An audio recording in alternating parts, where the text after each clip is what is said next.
Yeah, Rumble kind of fell off. It did. Well, they made like 700 million from Tether. Yeah. And it's ditched. I want to tweet the stream too. I want all. Yeah, go for it. I mean, yeah, the fisheye gives it like a unique perspective, so the clips are more, identifiable. It's cool. Yeah, nobody's doing. So Marky did copy it, but other than that, nobody's doing this. Yeah, it's smart. What's going on, guys? How we doing? What's up, guys? I was just editing. Cloud pulled up. He Yeah. wanted to get some food, and I figured I was doing the editing stream, and I'm like, we might as well just go live. Yeah, I'll dude. edit after. How was your day? So your day was a little bit. My day was interesting. So I came down here to collab with Jack Doherty, and as I was waiting outside Moxie's, I saw Sneako. So we were just talking for a little bit. It was so random running into you in Brickell. Yeah, no, that's pretty random. But it happens all the time. I mean, I even saw Sush walk by. So that was, People say I look like him a lot. yeah, a little bit. Yeah. So no, I mean, I don't know if you guys in the chat already saw the clip on Party, but he was just being like, very disrespectful right off the bat. So I knew it wasn't gonna go well. I think within the first like minute or two, he was like talking about how Aiden Ross was like gonna fuck my girlfriend and all this shit, like totally unprompted. And like I didn't say anything at first because I was like, it just caught me off guard. I didn't know anyone would actually want to do collaboration and then just do that right away. Yeah. And that's why I don't like to collab with people without talking to them for a while. You got to vet them first. You got to make sure they're cool and you get along. Yeah, because like I don't know, like is this like a joke? Like am I a retard for not like understanding what's going on here? So like this is all very new to me content wise. So I'm like okay, and then we just keep going, and it keeps getting worse and worse, right? There's like also like an entourage of random OnlyFans whores essentially, for lack of a better term, who are also just like saying egregious shit, like really fucking with me. Because guys, like, I'm 19 years old. I'm not used to. And that's the craziest part. You don't look 19. Yeah, I do hear that a lot. So yeah, like I'm 19. Like I'm not used to being on a yacht with a bunch of literal like OnlyFans, like pornography. Welcome to streaming. Yeah, literally. I mean, it's like I'm gonna have to get used to it. Maybe I'm just being like. Kind of a bitch. But no, you don't have to do that type of content. Yeah, I don't want anything to do with. I think the way I see it is just whatever you don't want to do, don't do it. A lot of times, kick will make you think that you need to. That you need like they'll always say do this, do that, call this guy. I'm like, man, I'm not your dancing monkey. No, I'm not gonna slam the symbol. Like even in the editing stream just now, like this is boring. Like, hey, dumbass, why'd you click on an editing stream and think that I'm going to be with OnlyFans girls on a yacht? Exactly. And that's not even good content because it's so repetitive and so oversaturated that it's just like, what's even the point of this? So I don't like any of the girl content. They're not very interesting. They have really nothing to say or nothing to offer besides, being like background characters. So I'm like, dude, I would rather be an interesting personality myself than be a part of this. And I knew... after all the disrespectful stuff, that it was not gonna be good if I was on a yacht because you're stuck out there for 4 hours. Right. And I knew it was gonna get progressively worse and worse. So I told him I was like, turn off the mic for a second, and I pulled him aside for like 10 minutes. I was like, I don't know if you think this is funny, but the way that you talked to me was like the most egregious thing that I've ever heard. And, I would be insane if I were to get on a yacht with you. I told him, I was like, I appreciate the offer and I appreciate you inviting me out here. But I'm not going to put up with this. Like, I didn't make it a big deal. He's like, oh, he got butt hurt. And I was like, no, dude, I didn't get butt hurt. It's like, I just didn't want to be on a yacht with you for 4 hours. Like, dude, very unlikable person, in my opinion. Like, that's not the way to talk. And his main thing that he kept saying to me was, oh, well, you said this about the girls that I'm with. And it's like, if we're going to categorize these women the same, then I think that's a conversation we need to have. Like, you know what I mean? Like, I'm not going to, sit here and act like, these girls who are posting porn videos are equivalent to my girlfriend. Right. So that's good. You stood on business. Yeah. So, dude, I'm just like, I told him, I'm like, dude, I'm not going for a clip. And as soon as you guys saw, as soon as the camera came over, I was just like, have a good day, man. Like I'm genuinely, I was just like, this is outrageous, totally outrageous. I stayed extremely level-headed, and I was trying to teach him a lesson. But I think at the end of the day, he already knows what he's doing to a degree, and it's like a very forced persona. Like You might say it a little closer to saying the mic's low. say it closer. Yeah, it's turned all the way up. It's just the way. Yeah, but like he knows what he's doing. That's why I was just like, I'm not gonna really bother explaining myself. You know exactly your intent. He's like, oh, it's not my intention to disrespect you. It's like, really? That's not your intention when you say Aiden Ross is gonna fuck my girlfriend and take her on a jet and she's in the door like doing this. I'm like, this is egregious, man. This is crazy. He was saying good things about you on the jet. You were sleeping the whole jet ride. Everyone was saying positive things about you. Well, that's good. Yeah, I mean, I liked all those guys a lot. That was like literally the first bad interaction I've ever had with any creator. I haven't done as many collabs as like some of the guys who have been in the game for a while, but like Aiden, you, like everyone there was so nice. Like nothing you wouldn't expect. So that was really refreshing. But yeah, that like really caught me off guard. One thing I noticed, I think that you were appreciative of, was that in the vlog I cut out a lot of the stuff that could be bad. Yeah. I think maybe some of the funny stuff, I'll look through it again. I haven't had time to look through it all. I can post it on X. But we vlogged so much at Brand Risk. Some of the conversations backstage were just like, I just got unbanned on YouTube. I'm not gonna. They would all want to see it, but it's like, a lot of We should do a review of that footage to see like, because I really didn't think it was that like bad, but maybe it's just because it's not like a step I've taken like before. It's overall it's career limiting, I would say. Oh, okay. I think it's too early. I appreciate you. Yeah, I think it's too early. Yeah, no, it wasn't bad. CO Dills, what's up, man? It was pretty bad. Yeah, even Aiden's barber is in the chat right now saying it's bad. Yeah. Yeah, we'll wait. We'll wait. Yeah, you're brand new in this. I feel like the unk of the game. I've been doing this. How old are you? I'm 27. Oh shit. And I've been doing this since I was 13. Yeah. I've been in this for a long fucking time, man. Yeah, so that's well, I appreciate you for looking out there, but yeah. Yeah, man, we were just getting a little political there for a second, so I wanted to show you the Matt Walsh stuff. Yeah, go and for see it. what you think, because some people in the chat are saying you look subhuman next to Clav, and it just reminds me of what Matt said. You haven't seen any of this stuff yet? No, this is all new to me. I'm not really too tapped in with the. I can't show I'm not logged into Twitter. This is it's like I'm not here always, so I don't have my logins. Yeah, I'll show you my phone. Okay, sure. And let's see what you think. Oh, ask us what's your opinion on Hamza? Hamza, I don't like Hamza's content a lot. I think he's leading a lot of people astray. His advice is only really going to work for you if you're already someone who's so successful in their looks and their career. Like if you start applying Hamza's game and you're just like a normie, like that's going to be a fucking utter embarrassment for you. What is the overall message? Is like do push-ups and journal? Do push-ups, like journal. It's like a lot of like he talks about a lot of like masculine and feminine frames. Adonis and Jeffrey. Yeah, exactly. Like I just, like Hamza. Like mindset stuff that would be good if you're someone who's already well established in their career, making a ton of money, already in shape, good looking.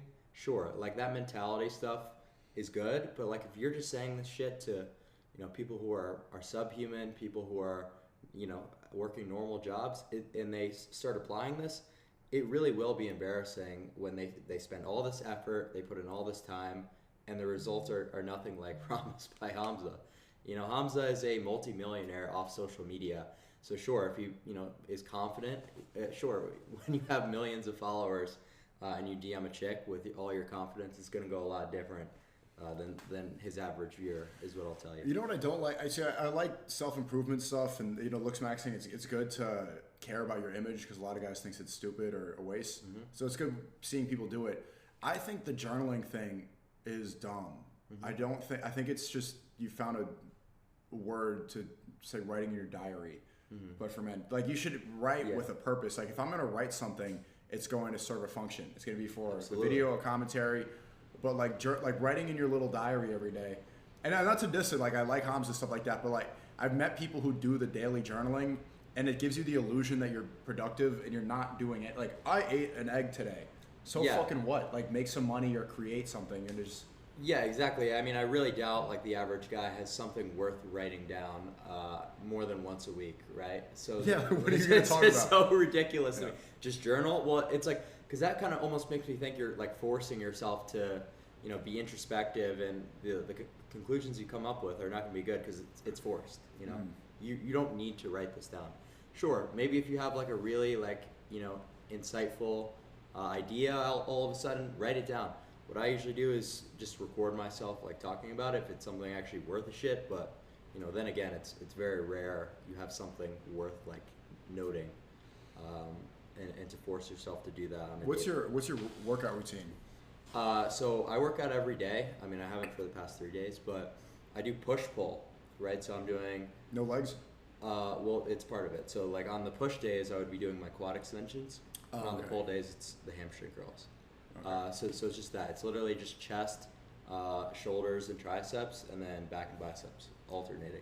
Because a lot of people think that you need like to train with this absurd amount of volume, but it's like it's more about the frequency than the amount of training sets. So keep the sets low and keep the frequency of hitting each muscle very high. That's a great question. Ask Clive, does your aura matter more or your looks when it comes to talking to girls? That's from the party chat. Well, I mean, We had this argument, and I don't know if you remember it at Brown Rice, but well, the two are kind of tied, obviously, because the way people perceive your aura is, going to be based on your looks. So that's the same, let's just use the word personality because aura is kind of just a ridiculous internet term. you think so? I think so. Okay. Yeah, it's not very specific. So just your personality in general is going to be perceived better right off the bat, just based off the looks, the halo effect. So it seems ridiculous to isolate these two things. That's why looks are so important because, people will separate all these things, but they're completely tied together. I brought up the example yesterday. We were talking about this. Charles Manson, right? Let's show you a picture of him. Yeah, but I mean, for every one example, there's a million, things that like contradict it entirely. But aren't cult leaders the perfect example of like aura and personality and how important that is? Right. See, Charles Manson was like what 5'5" or something like that, and he ran a cult from like these beautiful LA girls and got them to murder for him. Okay, right. Well, I mean, they were all madly in love with this guy. Not the. Is he a subhuman? Is he? No, I wouldn't say so at all. What do you think he is? I really wouldn't say something. I wouldn't say subhuman. But yeah, that's quite impressive. Sure, like if we've got 99th percentile manipulation abilities, that's going to go a long way. But for the average person, you're not going to be that percentile and manipulating women to be serial killers. I don't think. So someone like Andrew Tate, for example, maybe not the best looking person ever, but when you have all these other metrics in place, like how good he is with his game and how he's framing himself to women and his status, social media presence, whatever, you could kind of make up for one thing, right? But it just seems ridiculous to use like one singular anecdote without looking at the full picture. What about Hitler? Hitler, like I said, and I'm not saying this politically. I'm saying because he had charisma, aura, Yeah, he commanded a nation, and not a traditionally good-looking guy.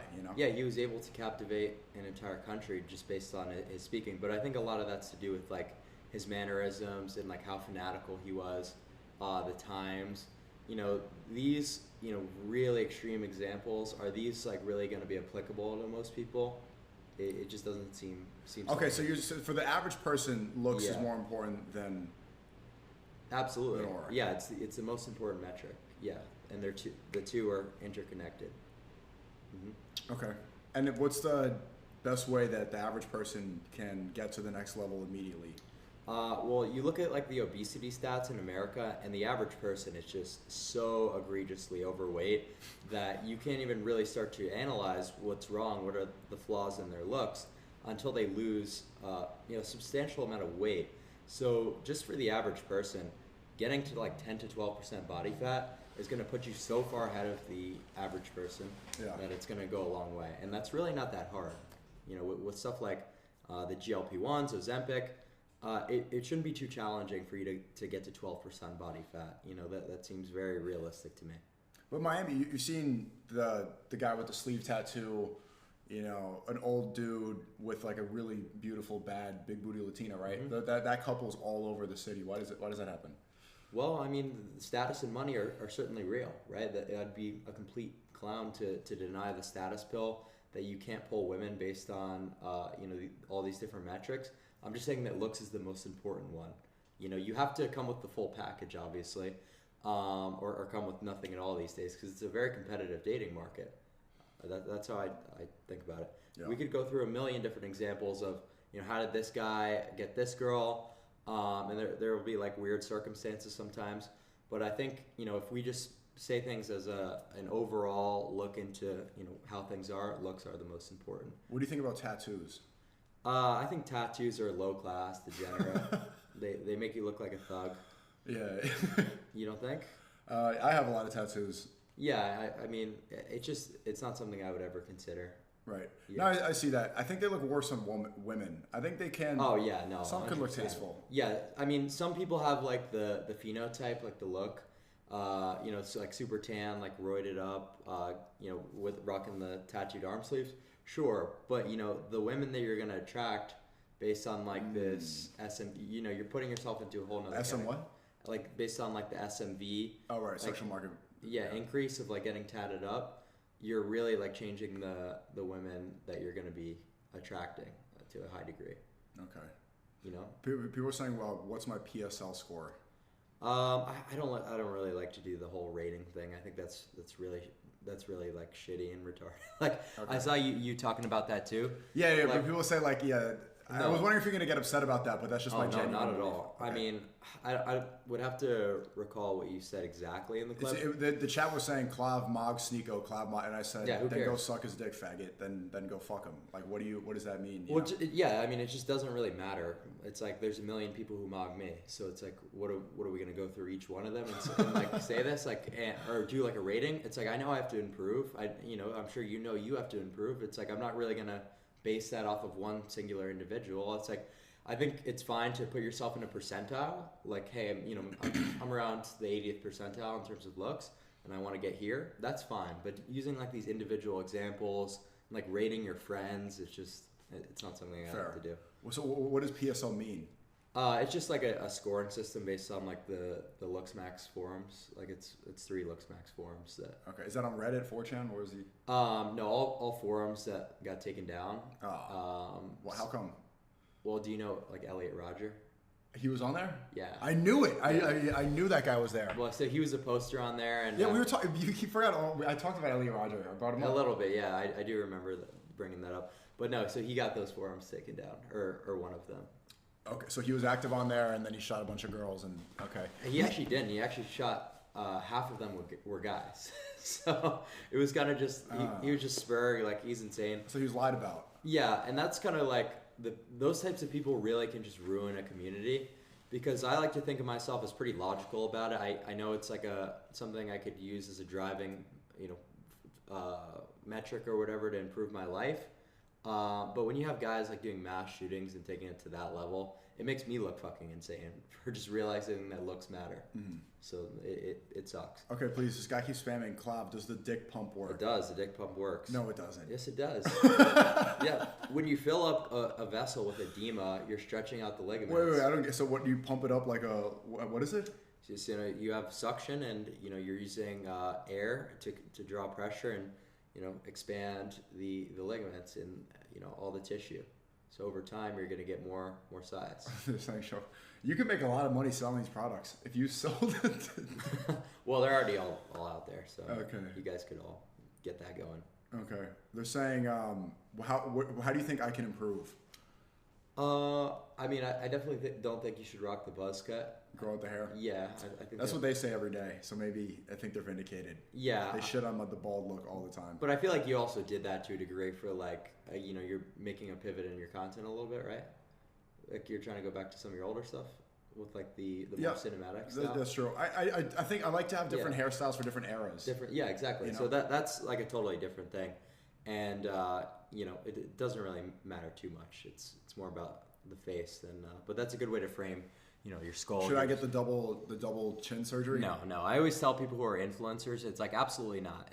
And that's why it's hard for you to kind of conceive a little bit about why I'm so like into this, because you're an influencer. Like you've got a ton of status, you've got a ton of money, so you're able to like do well, and obviously you're already good looking.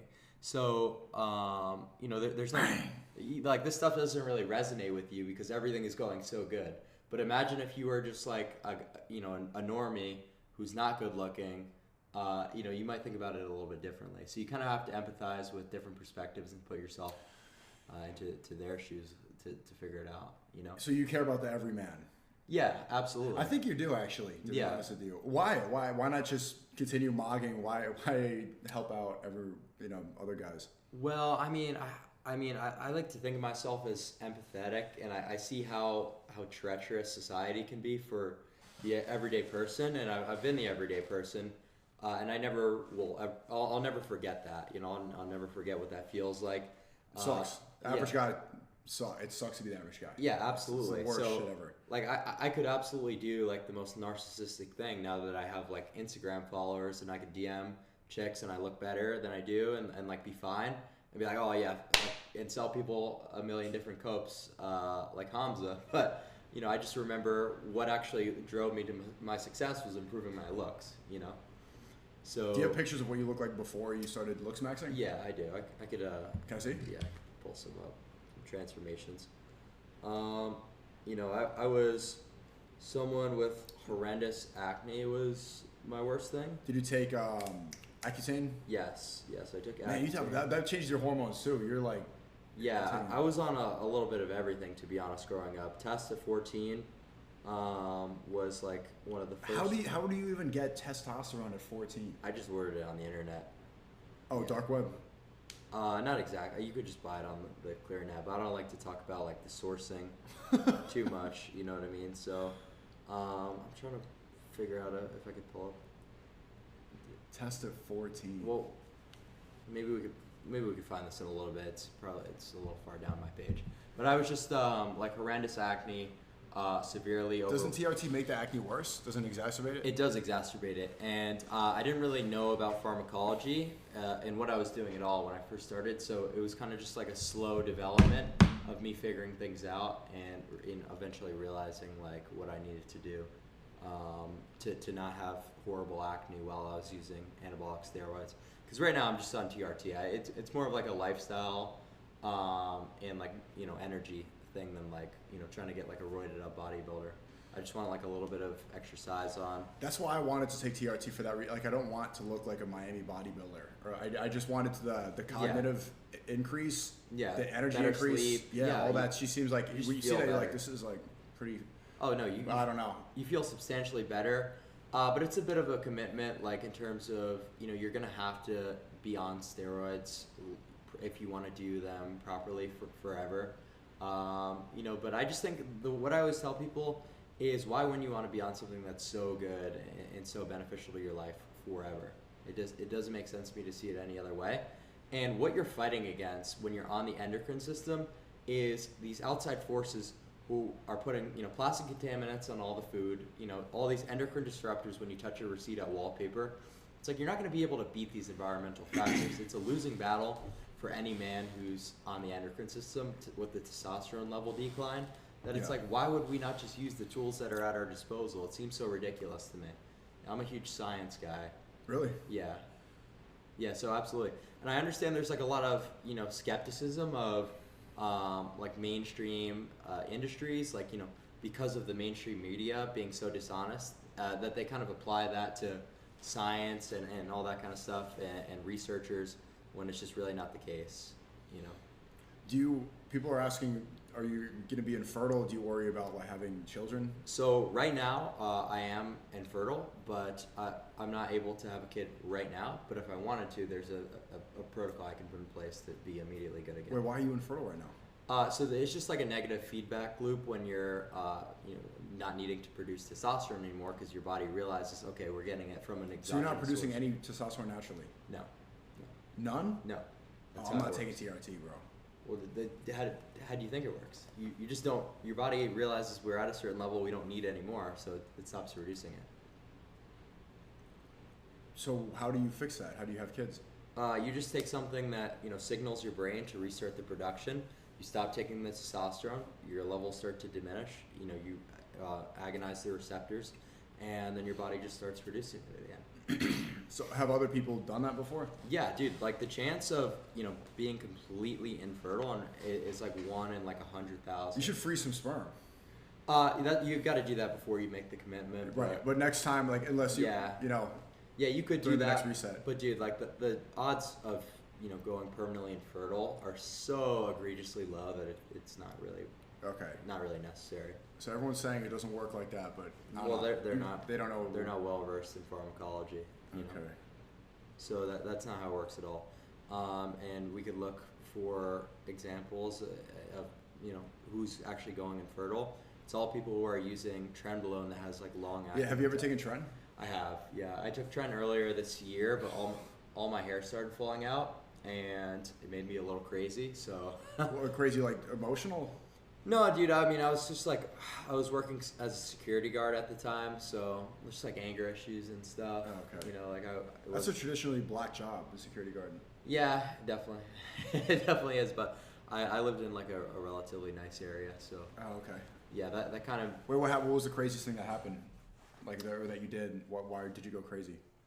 I mean, I just like wanted to. Obviously, like I'm not like an impulsive person. You know what I mean? So, like it's just like you think you get like more mad about stuff. Like people say mean things to you, like, and you just get more upset than you usually would. So I was like, I don't really need to do this. But it was mainly the hair that was the reason that I stopped doing it. But it grew back. Yeah, I grew back using minoxidil, which is another pharmaceutical. That's also a hormone. No, changer. It's not a hormone. It doesn't change your hormones? No. Okay. No.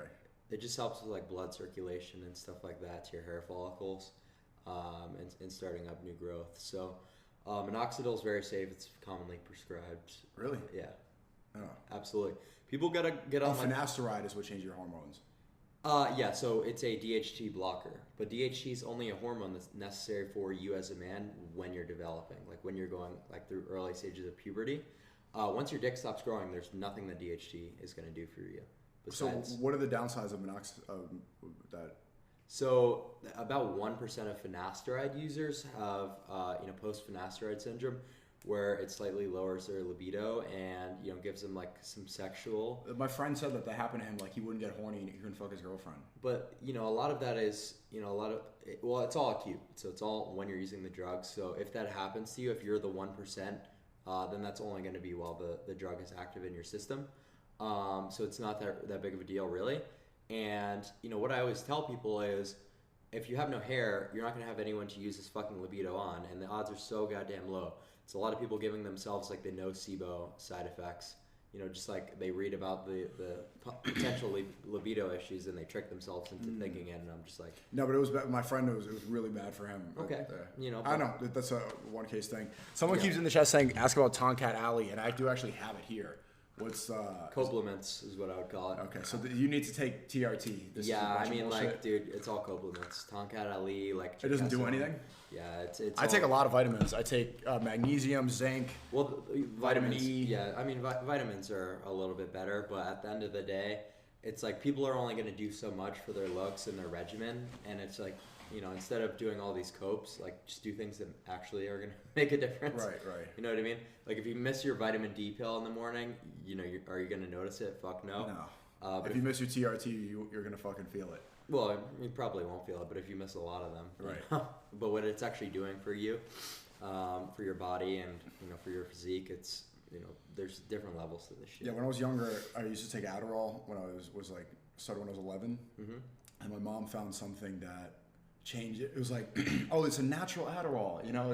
It's just like some vitamin, and you take it, you're like, what the fuck is this? I need my meth. Give me my meth pills. No, exactly. So I mean, Adderall for most people is going to be horrible because they're being overdosed. Their receptors are being fried. Like people are only supposed to take Adderall 5 days a week. You're not supposed to take stimulants every day. Yeah, why is that? To get out of your system? No, because they stop working. Like, you start to down-regulate your dopamine receptors to such a high degree that your baseline state is, going to be the same on Adderall, after like 6 months if you're just taking it every day. The doctors, that's what they don't realize. It's like you're going to feel great at first, but then it's just going to be the same. And your tolerance builds up. My doctors would tell me to take it all the time because it's like medication. Ridiculous. But I'm like, this is a drug. I was 11, like, no, this is getting me high. It's a drug. I shouldn't be taking it when I'm playing soccer, Yeah, then it's going to just stop working, and now you're just dependent on a drug. You try to taper off of it, and then you're basically like bedridden all day. So when I talk about like, the math and like the Adderall stuff, it's like I'm able to use it because like I'm strong-willed, but I understand that probably most of my audience isn't going to be. No, yeah, the majority of people, same thing. Like, they can't gamble without becoming addicted. They can't drink without being retarded. Exactly. That's why just like it's almost unfair to me that the viewers are retarded, because it's like I'm trying to put you on some game here, guys, but your willpower is just like less than that of a woman. So it's like now I'm potentially fucking people over. No, that's actually factual. Like like the information that I'm providing, like in a therapeutic context, like doctors are prescribing Disoxin, which is meth, to a decent amount of people, right? It has its benefits and it's got its use cases, but when you take things out of context, and most people are gonna just start doing random amounts of street meth. That's kind of where things get lost in translation and everything starts to go wrong. Yeah, you can't. There's something. Is your phone vibrating? Yeah, I gotta fucking turn this off. Oh, my bad. I didn't even hear that, Chai. Yeah. So anyway, like it's really just like a nuanced thing. Like with pharmacology, it's so hard for me to like confidently advocate for certain things because I know people are just going to be retarded. They're not going to do their due diligence in terms of researching and fuck themselves over. But if you are doing things with, the proper protocols and you actually take the time to do your own research, you really can have a lot of benefit in your life. 2025, the science is there, but it's certainly not to say that the average person is capable of figuring all this out on their own. They're asking how much do you know so much about science? Well, dude, because I was a Terra incel throughout all of high school, just rotting on my computer, researching. When did you stop being an incel? I would say about like this year, or yeah. Really? Well, yeah. I mean, I was always just like in terms of like looks, but like I was still able to like get girls before then. Like when I was ascended and overweight and still acne ridden, like I was still doing fine. Like I had game, like I knew how to talk to girls, like it was no problem for me. But like I didn't start really improving my looks to a high degree where I was able to turn it into like a social media thing until about this year.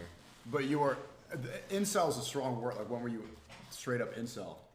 Oh, when I was like 14 and 15. Okay. Then like I started like being able to actually like get with chicks here and there when I was 16 was when it started up a little bit. I wasn't as bad, but it was like a slow progression over the years of ascension. But I would say it's like kind of starting to click into place more now, like because I didn't get really lean until like recently, till like maybe 6 months ago. So I've never experienced like how I'd look with that. Like I was always doing like the stupid dirty bulks in the gym, and caring about my physique more, like the meathead bodybuilding stuff. Then a gallon of milk a day. Yeah, dude, awful. You ever do starting strength, the Mark Ripito? No. This Reddit shit that I fell for. Yeah, no. All the bulking stuff is so ridiculous, man. People prioritizing the gym over their face seems outrageous. They're asking about workout routines. What do you think is a good way to start? I think the best way to start in the gym is just going in there and just doing random shit, because if you give people like this, too much to do, they're gonna if you give them like a PDF protocol and like you tell them like all this stuff about dieting and you expect it's gonna them, overwhelm them. Yeah, if you expect them to be as dedicated as you right off the bat, you're gonna really just start to alienate them. So you need to let people just slowly progress. Just work out till they're tired. And figuring things out on their own. Like you really shouldn't go in there with a plan. You should just slowly start to like pick things up, because you work out, and I think you should work out in a commercial gym. Just watch what other people are doing. If you do something ridiculous, you're gonna know, because people are gonna be like looking at you like, what the fuck? The gym community is also, it's very toxic on the internet, but it's very wholesome in person.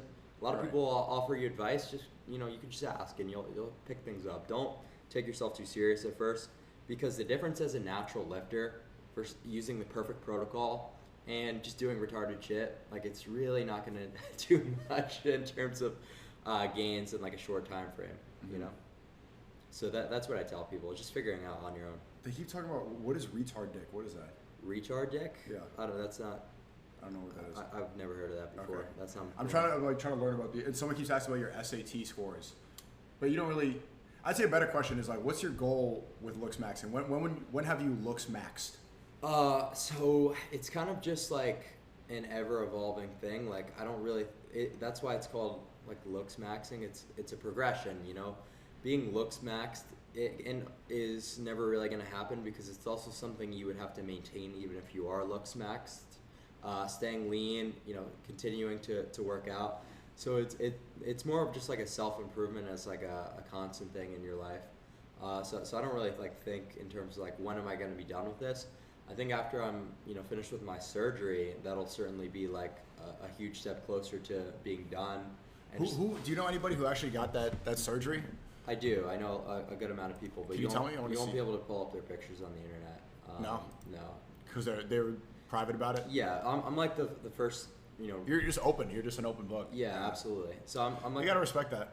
Yeah, I'm the first guy who's gonna like be posting his results, because think about it. If you're a normal guy and you get plastic surgery, that's a huge failo, like in terms of how people are gonna perceive you. They're gonna be like, you got surgery? Like you're a fucking weirdo. But I'm just obviously trying to be like, document the entire thing, show what it can do for people's life. So sure, well, I get like a, you know, kind of a ding and kind of a chip on my shoulder because I have surgery, like when it comes to girls, when it comes to how people perceive me. Yeah, but like it's just something I'm doing. You know what I kind of respect it is like, I don't even think that you think that you need it. I think you're doing it just for the content. I think you're getting a face altering surgery just to show people what it's like. Like I don't. Dude, to be fair, like sometimes I have that thought. I'm like, do I really fucking need to do this? But I always think back to like, you know, my initial like reasonings, and I always come back to the conclusion that this is a good idea, right? I see it as an investment of like, you know, $35,000 or whatever. But what is that going to do for me? You know, if I'm that much better looking in terms of percentiles, we look at what's happening to like a lot of the models. Like, look at a guy like Jeremy Meeks, right? He, you know, commits a felony, like beats up his girlfriend, and he has women bail him out of prison on Facebook, and he gets $1 million modeling contract overnight. So that's what happens to you. That's what happens to your life when you get to that like 99.9 percentile, like crazy looks. Like, sure, if you're 90th percentile, you know, you're really not that rare where that's going to happen, but your life's going to go good. But why would I not want to just do this one thing to have it be like that level? That seems like a very like logical, you know, thing to do. Do you respect Ziz? I do respect Ziz. What was Ziz on? Ziz was on a ton of different steroids. He ran a bunch of cycles. You know, it's all on the internet archives. I don't exactly recall, but he was using like a lot of DECA. He was using, you know, mostly Test and DECA was like his you know, bread and butter. Yeah. But he, you know, was he on meth or Adderall or anything? Oh yeah, he was coked out all the time for sure.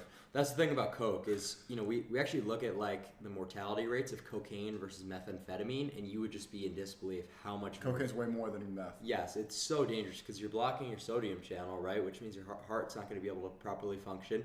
You could actually have like, you know, acute heart arrhythmias, whereas methamphetamine is just going to be like cardiotoxic over time if you're using it in retard dosages. But like with coke, you could just die like instantly. Really? Yeah, like you could just do coke for the first time, be perfectly healthy. You have heart arrhythmia and heart attack and die. But it's more of a fun drug. Like coke is like, all right, cool, hey, going out, a couple drinks, blah blah blah. Meth is like take over the like third right. It's like Blitzkrieg. It is, yeah. That's why, you know, Hitler was jacking up all his dudes on meth. Yeah, you know is that where's the proof of that? I've heard that a lot, but I don't know what the. Well, I hear Joe Rogan always say this. So I forget the exact like brand name of the pharmaceutical, but it was like someone in the chat maybe could say, but it was like a methamphetamine derivative, like a very strong, like long-acting stimulant that they were giving out to. It was something with a P, I believe. Like Pervazine. Yeah. So they were giving that out to all the soldiers.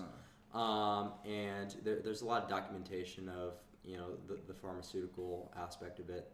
Where did you have trouble finding out finding information about that? No, I just hear like it just sounds like something Joe Rogan says, but I don't. I've looked and I've never found any information about that. Yeah, I mean, like, he never wrote about it in Mein Kampf or said it in a speech or anything. Yeah, I mean, because they were trying to be secretive. Yeah, they would never say that stuff. But a lot of the Nazi science stuff Yeah. is a little hard to decipher what's real or what's not. I think so too. Like a lot of the documents are weird. Like you see shit about, you know, UFOs and like a lot of like schizo, like, you know, clearly made up propaganda that they inserted. But no, that was legitimate. How do you think they were just doing like the blitzkriegs, like with the 3-day advances, you know, with Yeah. No, and he was definitely like you see the way his hands were shaking, like that is. Yeah, I mean, so if you want to do the war style that he was doing, you need these guys on long-acting sims. They weren't sleeping, they weren't eating, so it was like the perfect, like, you know, god soldier drug, you know, that they were giving out.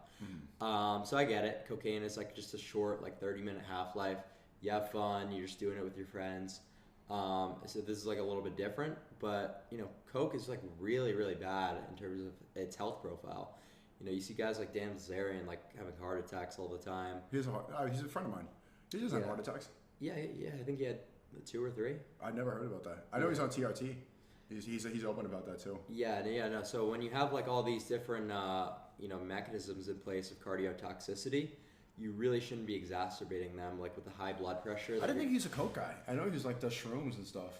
Maybe he's not open about it, but you know, that's clearly why. You know. I never heard about the heart attack thing. Yeah, no. So coke is horrible for you. Very taxing.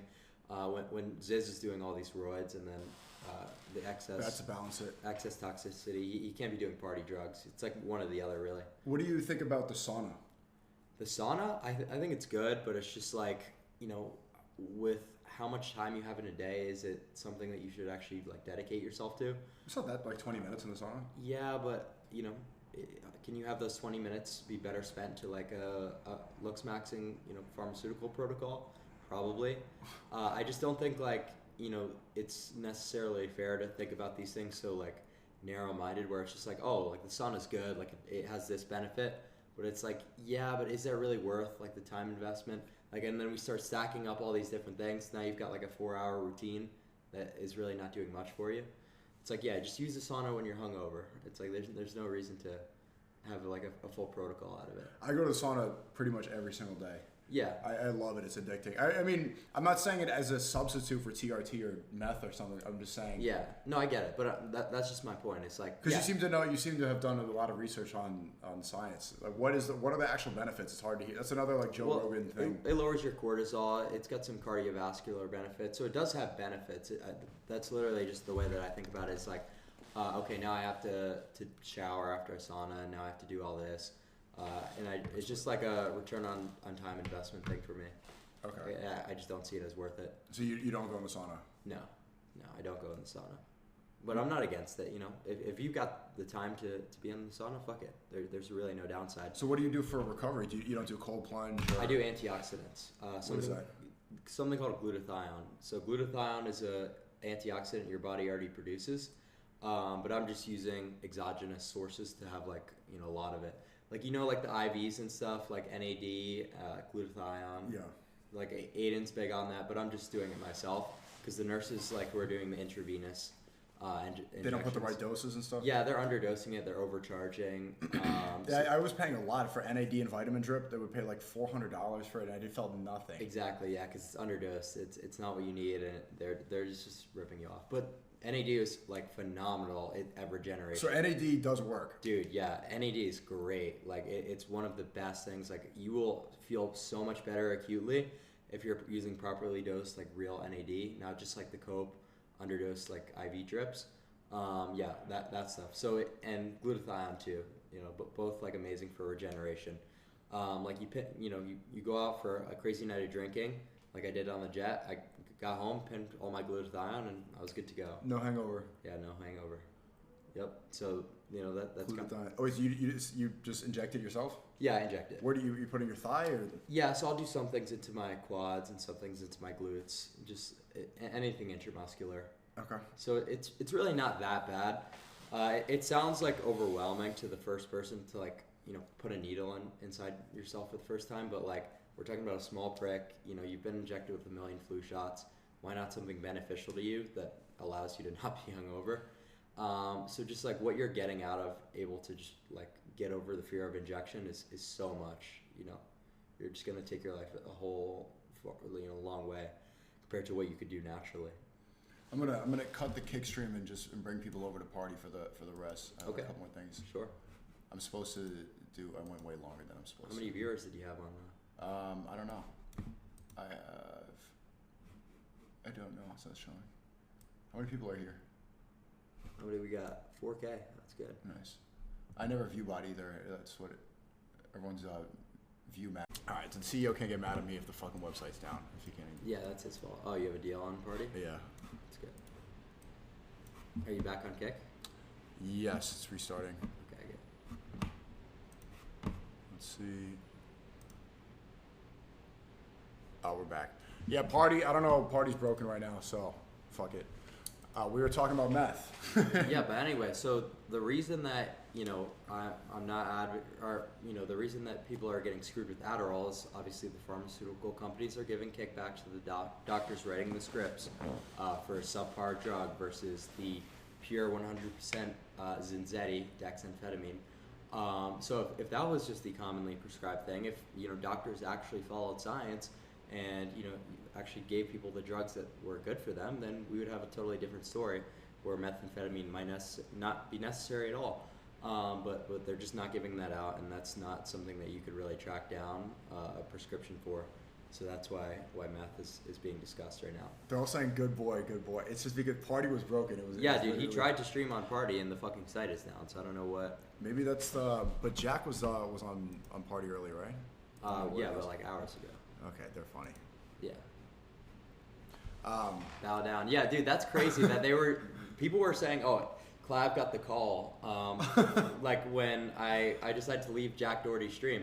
It's like, dude, he was just being a fucking dick. Like, you guys would have probably wanted to strangle him, you know, if he was talking to you the way he was talking to me. So, you know, I was just very respectful about it. Like, I didn't fucking freak out, or I really didn't even care. I was just like, dude, I'm just not gonna sit here and just be disrespected on a yacht for 4 hours. Like, right. It's something I had no interest in. So what else do you have lined up now? You know, I first heard about you from that Nick Fuentes stream. I didn't. Yeah, dude, Nick is really cool. Nick, the Tucker Carlson thing was super dope, insane. Yeah, I got to give him credit. He's siding with me on this Matt Walsh beef. Well, I mean, that's good.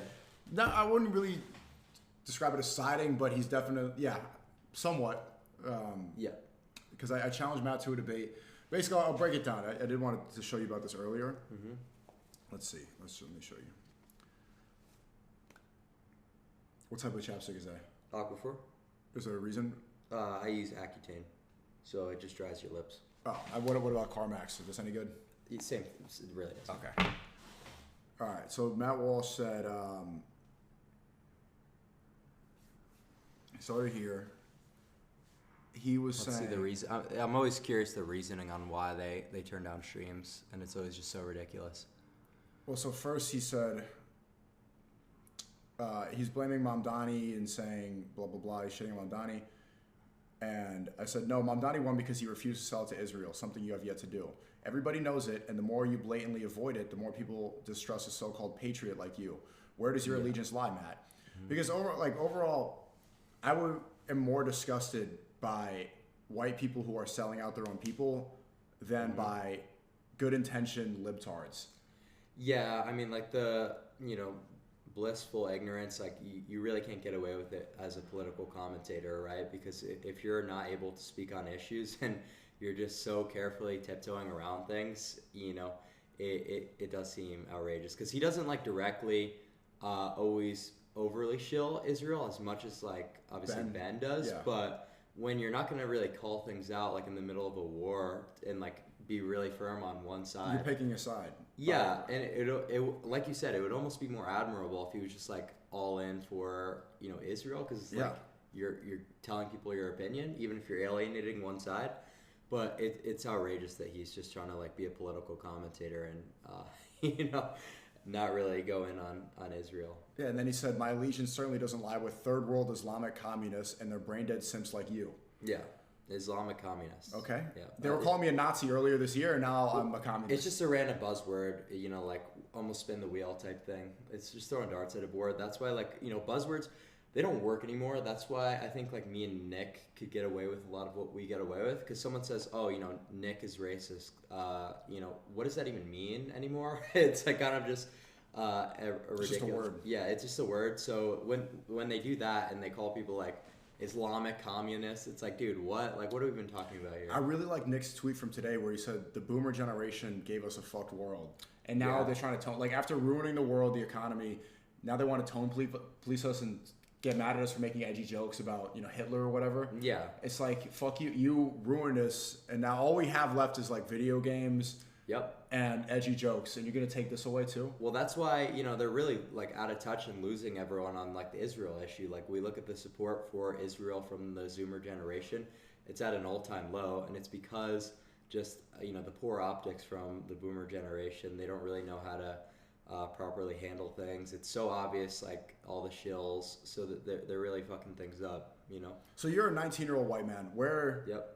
What do you think of Matt Walsh, and where is the future of this country going? Because the energy is with, you know, guys like you. Yeah, absolutely. You know, so Matt Walsh is clearly just a shill. He's clearly, you know, the Shabbos goy, whatever you want to say. And I think it's really ridiculous to, like, avoid the debates with, like, the alternative platform streamers. You know, because they think, like, oh, like, I'm a media personality, like, and I have a network. I don't need to debate this kick streamer. Yeah. But this is who Zoomers are watching. Like, right. You know, they don't understand this is, like, the main thing now. And also, if you're going to play the elitist thing, like, oh, I work for mainstream media, which is really just Ben Shapiro's company, yeah, you fucking sell out, then stop tweeting at me, you know? Yeah. He's writing fucking paragraphs all the time. Yeah. Saying, like, rage baited him. You would happily sell the whole country down the river and embrace the destruction of our culture and identity by anti-American barbarians, so long as the barbarians also hate Israel. I would say you're an insidious phony, but I think you're too retarded to be as insidious as you seem. Yeah, and they sneak in the retard. Like, look, guys, I'm cool. I'm based. Using the base word. Yeah. And also, if he's so angry and he thinks I'm stupid, then you should be able to crush me in a debate. Absolutely. That's what I thought. And so I just said, I'll happily debate you then. Tell me the time and place your boss approves of with the shocking dog. That's funny. And it got the ratio. And then I waited 2 days. He didn't respond. So I said, good boy. Yeah, exactly. Well, I mean, because he obviously has his people, his producers say, hey, this isn't a good idea. You know, Sneako might be able to. Because when you get someone on, like, open air, you know, things could really take a turn any direction. Like, you force them into positions, you force him into taking sides, whereas when he's just got his, like, well scripted TV show with a bunch of, like, people in black suits behind the camera, you know, things are a little different, you know. And the thing is, that's why they're so angry too, is that I don't have any sponsors. I have no backers. Me neither. I have no company, and all the future, everyone's going to listen to people that don't have, you know, special interest paying for them, like who are just connected to the viewers. I have nobody in my ear telling me what to do. He does. Well, besides, we both have Aiden Ross. But no, I'm not kidding. You're the new SSP. They traded out Combi for you. I'm just kidding. Did they? I don't know. No, but that was so stupid that they were like, Aiden called you. It's like, bro, like, he was just. That was Kicksham. He's in the chat right now. He knows what he's doing. Yeah, fuck you guys for that. And then, then I responded on stream. I'm just going to give you the rest of the breakdown. I don't want to bore you too much. No, I find it really interesting. I don't talk about politics much, so it's always your Yeah, I mean, you're well-versed, like, the way you speak on it. Then he said, wow, it basically keeps running. Why would I debate Israel's influence on American politics? I don't think any foreign government should have any influence over our country. And this is the cope, and I want people to see that clever little language he just did. Yep. I don't want any country, any foreign government to have influence over our country. Hey, the thing is, only one does. Yeah. You know, it's not like Qatar. They say Qatari funded or Russia funded. Like, all that's a lie. It's Israel. It's AIPAC is the biggest. Yeah, I was going to say, it's not like fucking, you know, Zimbabwe is having the same donations as AIPAC. Like, what are we talking about here? So to make that generalization and kind of just loop Israel in as just like another, like, country, like, with foreign interests, right? It's like, dude, it is not the same at all. And then he says he wants me to defend a position I don't even hold because he's too chicken shit to debate the areas where we actually disagree, such as his love of communism, his romanticization of third world dumps, and the fact that he's an apostate traitor to the Christian faith who's so desperate for attention and clout that he switched to Islam for clicks. If I switched to Islam for clout and clicks, that would be the dumbest decision, because like then I can't take the gambling deals. I can't stream with a lot of OnlyFans girls. So many principles of Islam prevent you from doing what makes you all the money and content. Yeah.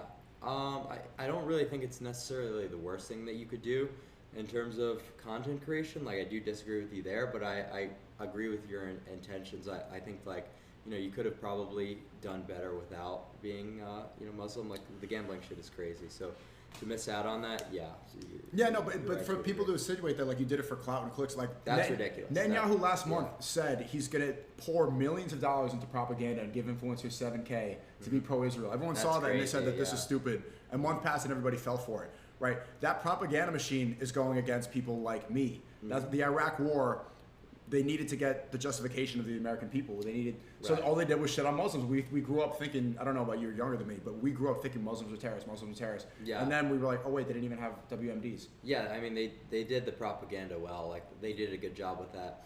And just like the way I view the world is, I don't sit here and just like complain necessarily about Israel. I almost find them like to be kind of like an admirable, you know, nation state. Whereas, like, say all what the red pill people are saying is true. Say they're dominating politics. Say that they are influencing all the media to such a high degree.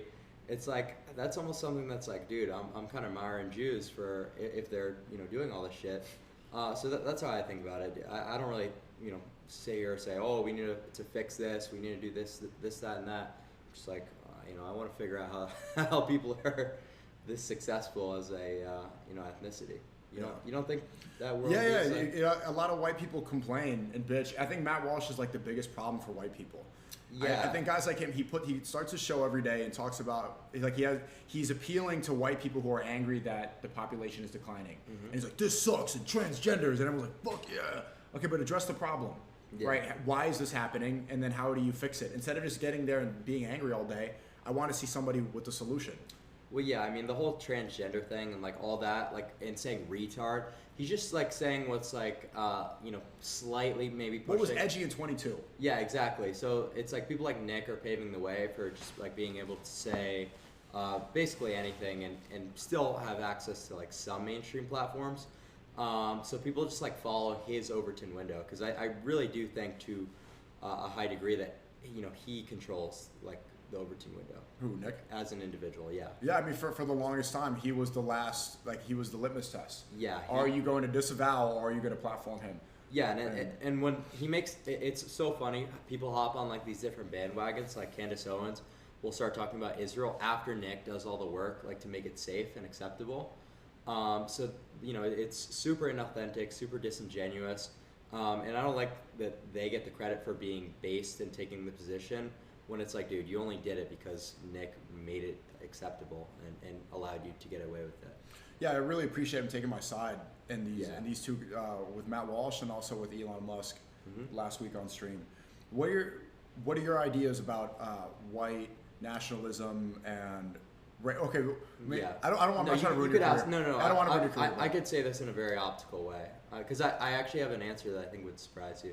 Like, in terms of all race issues, like, I'm a huge, like, individualist, and to talk about, like, white issues and white identity, it's like that loops me into a category of people who are, you know, a lot of the times jesters, and, like, you know, like, I don't really want to have to walk around the street every day and see, like, you know, some guy who's, like, ugly, fat, and obese, and, like, feel some type of attachment to him because we're both white.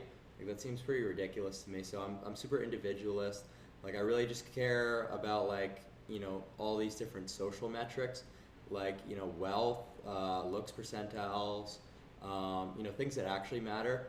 And, like, sure, you know, race might play into looks to a high degree and play into income. Like, we make, you know, correlations and draw comparisons. But at the end of the day, I'm not looping myself into a group and feeling attachment to anyone just based on, you know, things. Would you date out of my control? Out of your race?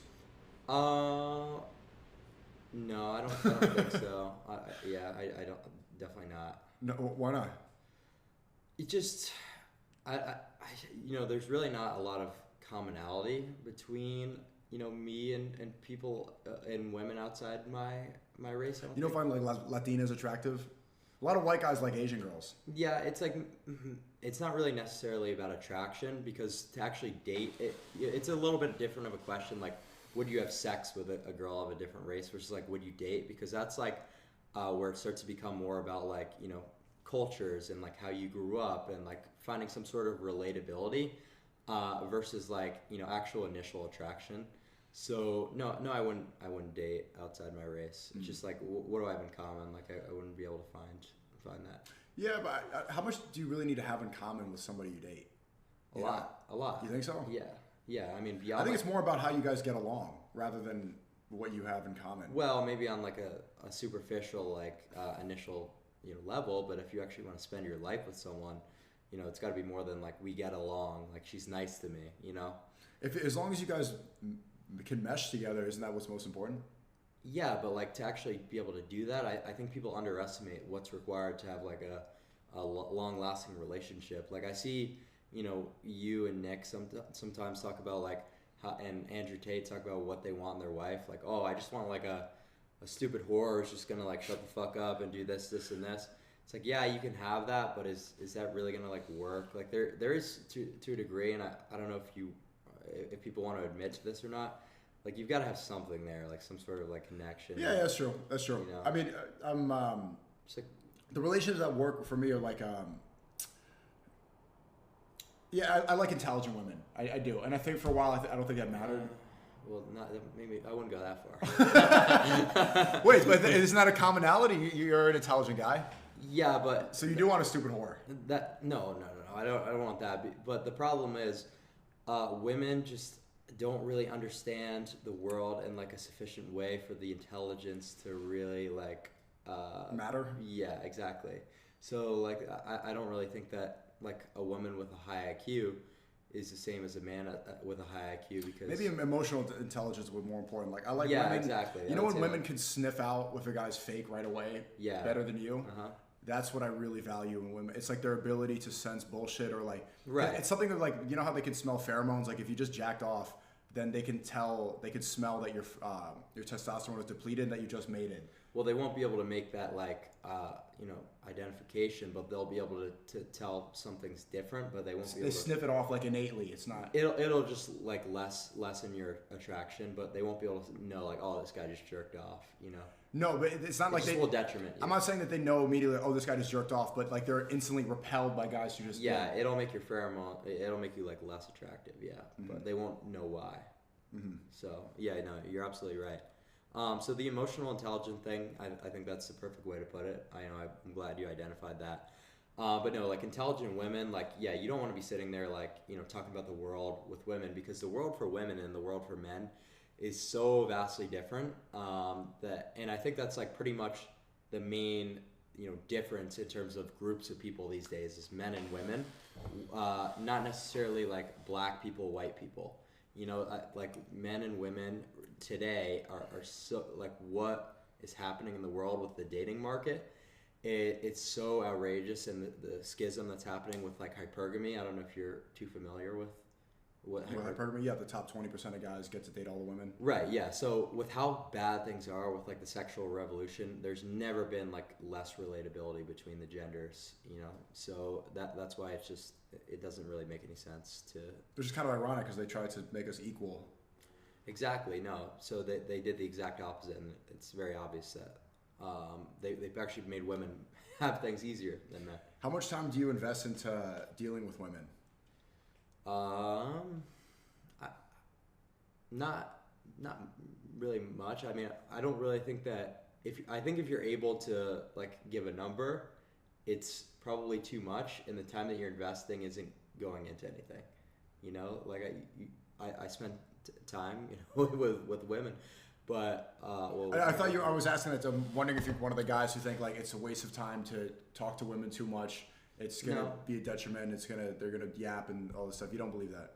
No, I don't believe that. Okay. I mean, a detriment to what? Like a detriment to your social media career? Like to your mission, yeah. Maybe to your social media career, but that's not the full picture, right? Like that's not going to be your only form of fulfillment. That's not going to make you a complete person. So yeah, it might take one stat down, but it's going to max you out in another one, and I think that's probably going to be a net positive for people's life if it's the right person. sure, if you're dating girls in Miami, you know, that's going to be a horrible waste of time. That's going to be super negative on your life. But if it's a person that you actually like and you're connecting with and a meaningful relationship, that's not just like we're nice to each other and, you know, you spend time at each other's houses. Yeah, it's gonna help your life a lot. You know, it'll give you a different mental state that might actually wind up helping you in that. You know. What do you think about black people? I don't really think anything about black people. You know, I think that the whole race thing is a little bit overdone by the right wing community. They talk about it too much. Yeah, it's really not like the main issue. It's not really like the main men's issue at all. I think people are really thinking about the wrong things a lot of the time. So that's pretty much all I have to say about that. You know. Okay. No, because earlier you were just saying that you like using slurs. Like it's fun to like. Exactly. That's what you like about Kick. Yeah. So I just like being able to be unrestricted in my speech. Is like a big important thing to me, but I'm not like, you know, someone who's racist, like, you know, whatsoever. So it's really just about that freedom. Like I just don't care about race. It's not something I sit here and like think about as much as some of the political commentators. Yeah. You know, if you're black, if you're white, it's like the things that you have to do as a man are going to be the same. You know, so it really isn't a concern of mine. It's just I need my freedom to be able to say the N-word and stuff, and I don't really think it has to have like a racial component. Yeah, component. It's just being free. Exactly. Yeah, man. It's funny. It's you're like, a wang half. Yeah, exactly. Okay. Yeah, that's exactly the way to put it. You know. What about eugenics? Would you try to deliberately have a maxed out stats? Yes. Baby. Yes. Absolutely. Well, I mean, why wouldn't you, right? So how does that work?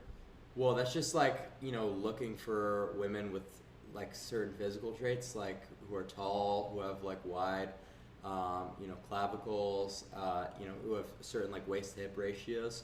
So it's just like a lot of like autistic like number stuff that, you know, once you become well versed in, you start to just like identify, you know, like certain health indicators.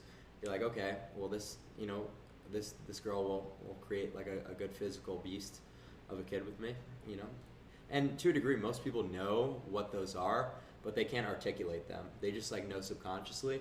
I'm just someone who is able to articulate them. Right. You know, so that's where like all that comes in.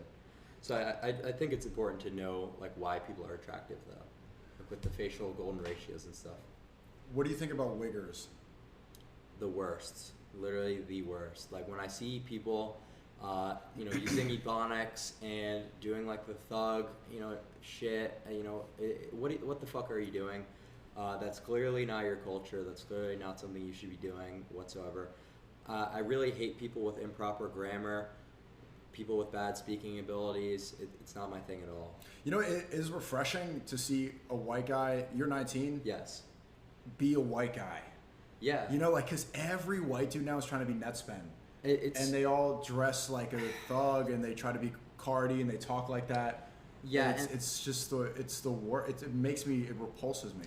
Yeah, it's the culture nowadays is horrible because, you know, it's like the streetwear stuff. It's like people wearing like fucking chrome hearts and shit. Yeah, it's like you said. It's a lot of the influencers to blame for that whole wave. So maybe, you know, I could put things back together. You know, you see how Nick wears like a suit every stream and it's like classy. It's admirable, you know. So it's like, you know, just be. But sometimes he has some Nick clothes. He'll put on like the Yay merch, like Bully, or like the hoodie and, you know, the boots. Yeah, I don't know if you can call that like black clothes, but it's hip hop leaning. I think it's more of just like an admiration for Ye. That's true. That's true. So that's what I would say. I really hate the streetwear fashion stuff, man. It seems like low class to me. I think you should try to present yourself as a man in the most high class context possible. And it's really not that difficult to do so, because you actually wind up spending more money, like, you know, buying some of these designer streetwear things than you could if you're just wearing like normal clothes. Well, that's the thing with like left-wing ideology, is it made people think it's cool to be a broke, dumb, gangster, thug retard. Like everything, presenting yourself professionally and speaking eloquently, all that became uncool, and it became part of the system that controls everything. Yeah. And so people, to reject that, they end up becoming wiggers. Yeah, no, a lot of people are becoming like that. It's horrible. I don't know why they do it. Well, actually, I do know why. Yeah. It's the rap, it's the influencers, but also at the same time, how are you not more like, you know, strong-minded to not base yourself off of, you know, retards you see doing live streams, like who are essentially just jesters for your amusement, you know, like when you're watching like gambling or like, you know, retardation streams and they're talking a certain way, wearing clothes, and then you're like, oh yeah, I'm gonna do that too. That kind of calls into question your character a little bit, because I like to listen to rap songs. I like to listen to Lil Baby, but do you see me talking like Lil Baby? You know, absolutely not. Little Baby. Yeah, Little Baby. There you go. Just trying to respect his pronunciation. His moniker. Yeah, respect his Little moniker. Baby.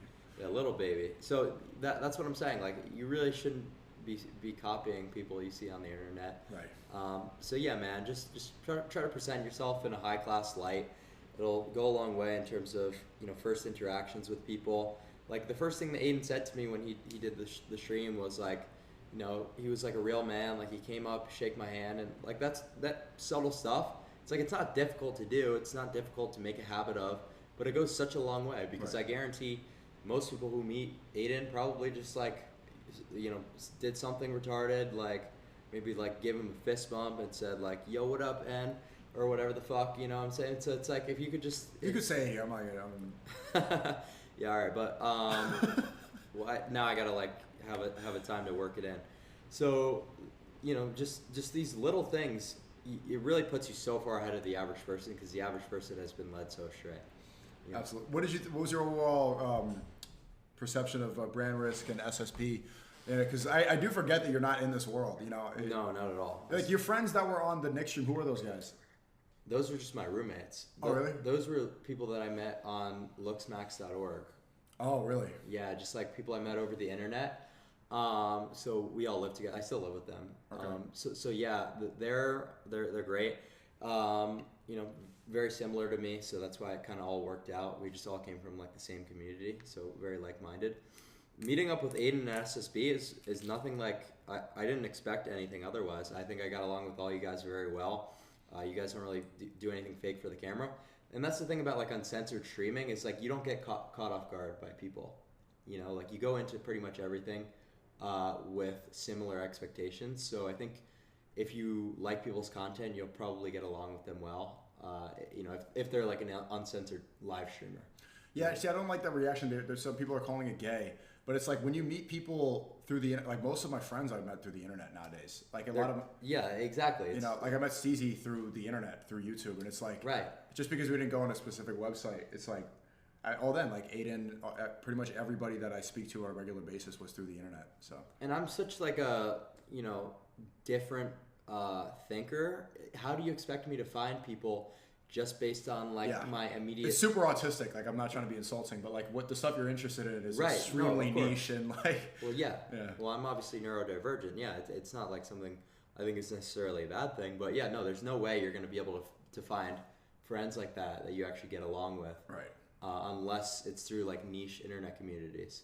And I don't think it's a problem at all to make friends through the internet. How the hell are most people meeting girls nowadays? It's through online dating apps. Yeah, man. Which isn't... I hate online dating apps. Oh, yeah. I know. I'm not a fan at all. I don't use them. Like most of the girls that I spend time with now, it's all through the IRL meeting.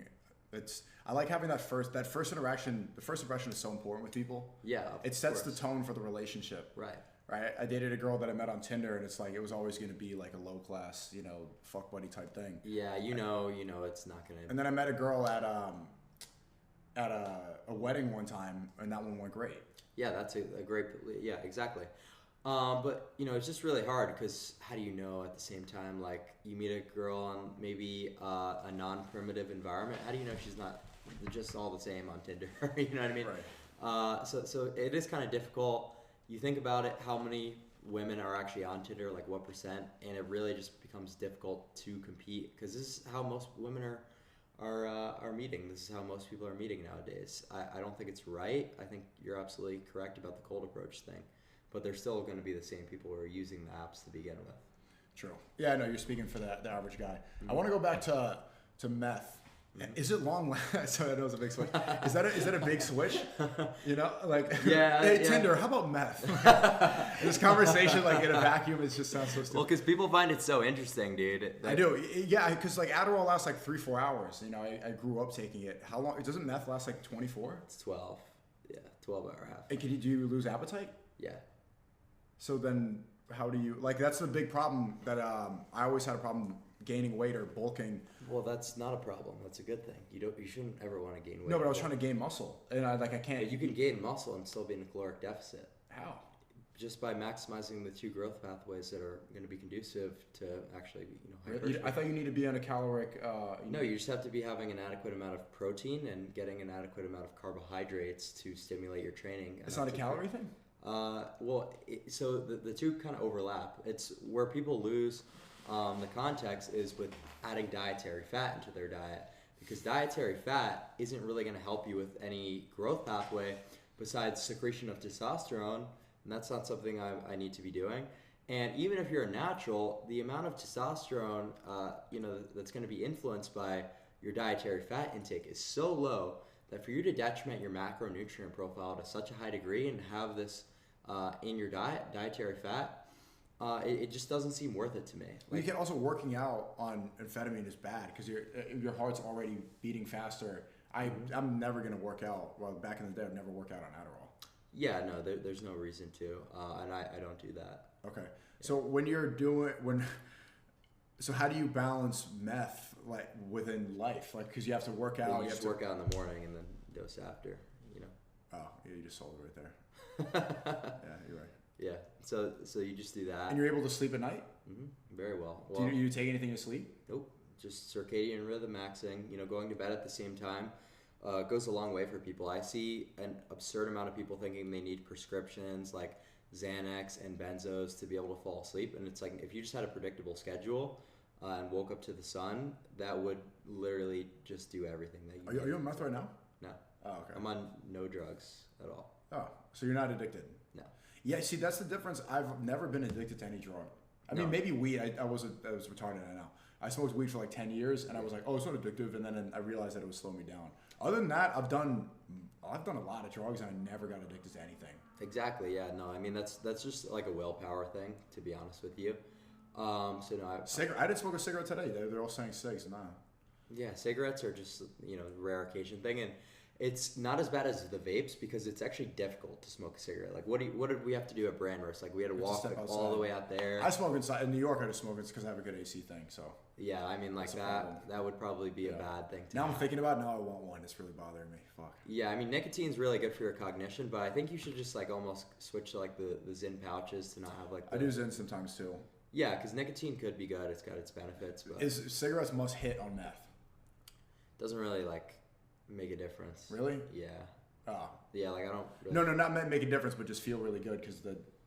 Well, it would be the meth that would make you feel really good. Like, that's like, drinking a bottle of whiskey and then saying, like, a beer, it's got to be great right now. You know what I mean? Right. Like, it really doesn't matter. So why did they add, in Adderall, why did they add the physical part and not just the straight up dopamine? What's the point? I mean, just bad science, really. There's no reason to. Just to make it more of, like, and it also makes it more addictive. Because there's more use cases for it, right? It's like people taking it before sporting events.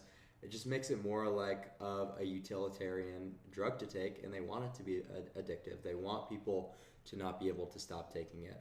I never got addicted to Adderall. Was like, it sounds so repulsive. People take it for fun or parties. I'm like, how the fuck? I just want to do it to exactly. That's just homework. Like that makes it more versatile. If it's got a physical stimulant in it, that's gonna make it more fun to go out and club. You know what I mean? So. I just don't see that. If I'm on it, I'm at the club, I'm like, fuck, I gotta get shit done. Like, I gotta go edit right now. Well, right, but then, it takes your baseline down and it completely changes the way the drug works for you. But, when you ask these questions, like, why are they doing things? Like, why is it suboptimal? It's just a corrupt industry, really. Right, Big Pharma is supposed to get people addicted and sick forever. Right, yeah, so of course. That's why, like, independent research is, like, a huge tool that I advocate for. But the problem is most people don't have the IQ to make proper discernments when reading research papers and analyzing studies. So that's why it's just like, what do we do about this? Do you believe in ADHD and autism and that stuff, or is Of course, yeah. Is it you believe that ADHD is real? Yeah. Well, they say I have it. They said it my whole life. Just dysregulated dopamine, so it's definitely real. Oh. And autism is absolutely real. Yeah, autism is real, but ADHD and that was a separate question, but 100%. Okay, wait, fuck. Okay, what's the proof that ADHD is real? Just dopamine that's not regular. That's not. Well, that's like a harder thing to prove, but there's like a whole psychiatric profile for it, and it's just something that I think is enough of a difference to necessitate some sort of prescription stimulant than like the normal brain chemistry. It's kind of just like a spectrum, though. Like, I don't really think people should think of it as like a binary thing. Like, I have ADHD or I don't. Some people just might have slight dysregulation in their dopamine. But to give it like a term, I could see what you're saying, and like to give it like a checkbox. What about depression? Depression. Do you believe what the red pill space? Like, we've been pushing the narrative. I've been saying this for years that depression is a decision and a choice, and a lot of times it's definitely it's fixable. Yeah, I mean, it's definitely your environment. If you're have horrible environmental circumstances, yeah, you're gonna be fucking depressed. But is that to say that people with severe depression who are taking SSRIs don't have a differing brain chemistry that has their serotonin being completely dysregulated, and they've got a ton of different things going on in their brain that cause them to be in the state all the time? Yeah, it's like a lot of their brain chemistry is to be at fault, but I don't think I would go as far as to say that they should be on SSRIs and potentially modulating their brain in an even worse way than they would be otherwise. Mm-hmm. So yeah, it certainly is a real genetic thing, like depression. Do you know what your IQ is? No. That's another thing that is a cringe part of the internet. People making IQ claims, people relying on online tests, because you just start to become a better test taker when you're repeating these online IQ tests. Right. That's why to actually have a certified IQ, you need to go in person, and you can't take them with too much frequency. So unless someone shows me their certified in-person IQ test score, I don't give a shit. You could tell if someone's intelligent or not. It's just not a metric that really means too much. And a lot of it is not as well understood as people think. With the whole race and IQ debate from the right wing. What about bone smashing? Does one dude keep spamming that the whole time? Bone smashing, yeah. Bone smashing is amazing, but what is that? So it's where you're gonna punch yourself in the face, like, So I know it sounds crazy, but just bear with me here. So you're gonna brace your head and you punch yourself in the face. You're joking, right? No, I swear to God. Do you want to see pictures of me bone smashing? Like how it looks? I believe you now. Yeah. So wait, okay. How does it work? So you're bracing yourself. You don't have to do it, and then you're hitting real hard. And what this is doing is this is creating microfractures. And according to Wolff's Law, the bone is going to grow back stronger. And not only that, but you're also getting a lot of inflammation and swelling. So it makes your cheekbones look a lot bigger. So you get like an acute boost before you go to the club. Yeah. It's fucking legit, So it's just all these different things. It seems so autistic, but it has real logical use cases. So it's like if you could just separate like the autistic. No, you're right. I'm laughing out of. Yeah. No. I think it's a fair reaction. It's what's the difference between that and going to the gym? You're going to the gym and you're breaking down your muscle to try to repair it. Yeah. Real. It's just like, how far are you willing to go? It seems so outrageous, but like if you actually like break it down, like what are we doing here? And you just don't have like the initial, oh, this guy's fucking out of his mind for punching himself in the face. You can really get a lot out of like the looks community. Yeah. I mean, I know a lot of MMA guys, this is a common trend, when they first get into the gym and they're around jiu-jitsu guys, they'll purposely punch themselves in the ear to get the cauliflower, Dagestani ear. I don't know if you guys saw Sean Strickland's x-ray of his shins before he first started MMA and, recently, but there was a huge increase in the size of his shins. So it's like, this is... No, it's real stuff. Jake Shields, he's a good friend of mine. Yeah. He's pioneered American jiu-jitsu. Bro, his legs feel like concrete, bro. Like if he does like Absolutely. he's like doing like a little kick to practice. Right. You're like, holy shit. No, yeah, absolutely. That I don't understand how those guys eat those, shin kicks or Fuck like that, bro. checking a kick with your shin. Oh my god, yeah, I can't even begin to imagine. Sean Strickland should work on his. He should punch a little harder. People wanted me to box you on the brand risk, but it's like I don't like to box people like I like. I would want to do someone like Hassan Piker, who I just don't like, Right. or something like No, that. I agree completely. There's someone that It's like how called me out. who called you out? I don't want to say his name, but the chat might know.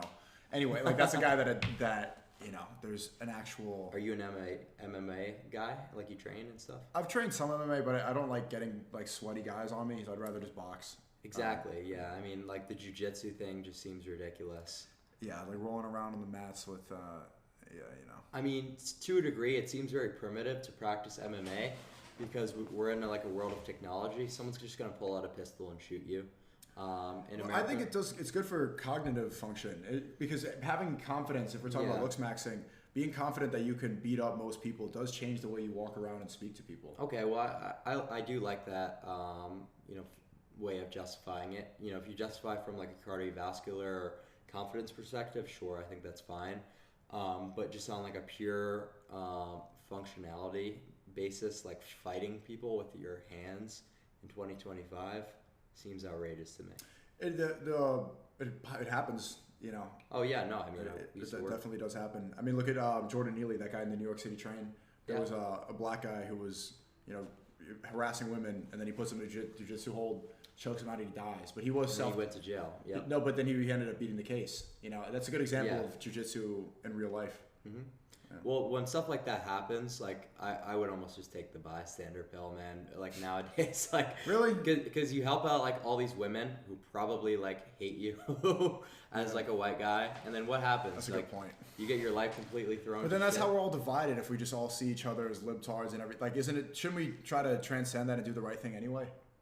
It's like you should, but like if you live in a society that's not going to reward you for it, you just get punished and shit. There's no reason for it. You almost have to let things like go to hell so that we could actually like reevaluate things on a broad scale. Damn. For things to go well. You don't think so?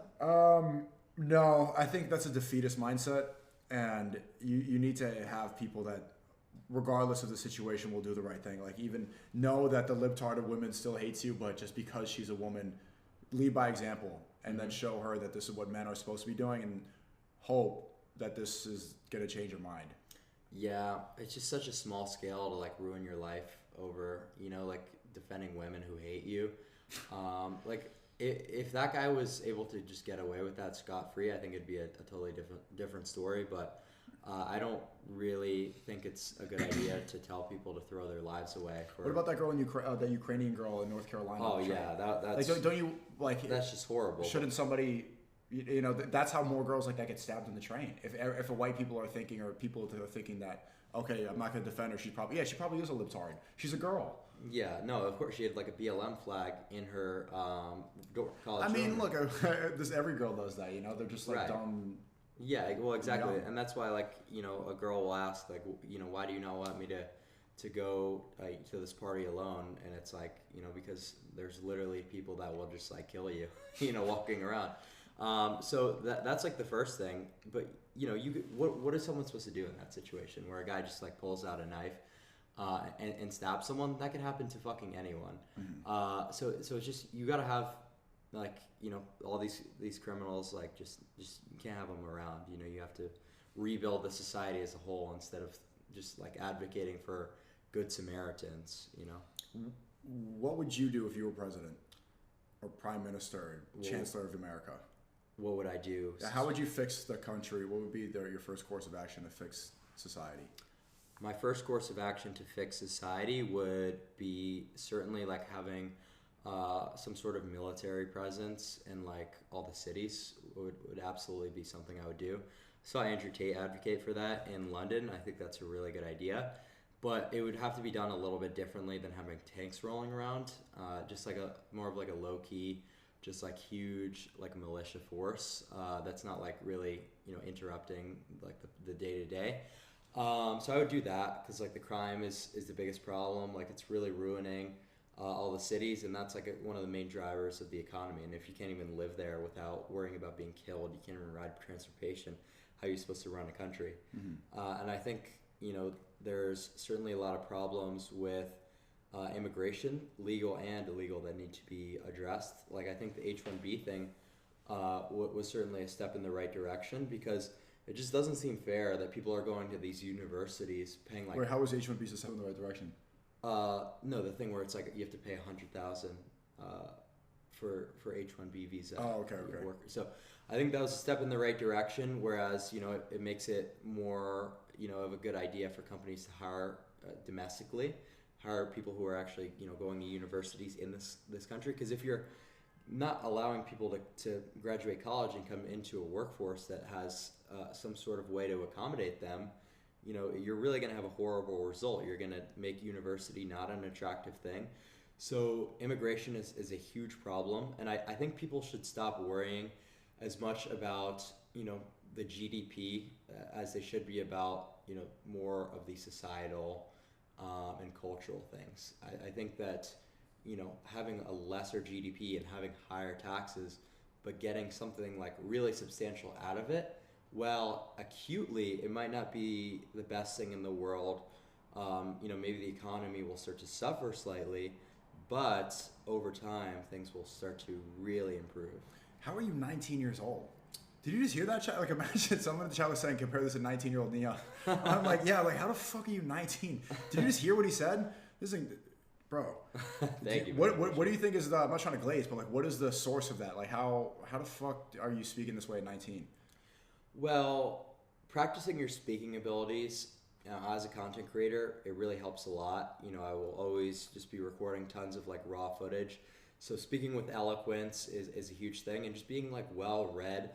And it certainly takes years to become, someone who's able to speak on issues just in a random like we didn't plan this at all. Like I didn't read anything before this and not scripted. It takes years of development essentially. So what did I do throughout high school? Did I go to parties? No, I sat on my computer researching. So these were opinions and these were things that were learned and really like hardened over time. So that's kind of how I'm able to do that. More people are asking about the dick extender. But you did. I want to see my coffee's here. I think it was delivered. Absolutely. You want one? No, I'm good. Anyway, sorry for the political rant, chat. I know that's. No, it's not here. That's not really my thing, dude. I don't think I've ever gone this into politics before in my entire content career. So you might have just unlocked a new part of. I mean, I like it. I think it's good. I think it'll make my streams a little more, in depth, and make my character maybe a little bit more well-rounded. Yeah, it adds another good element. Yeah. Would you vote for Nick Fuentes to become president? I think so. Yeah, I think so. I would definitely think that Nick would be good. Mm-hmm. That's.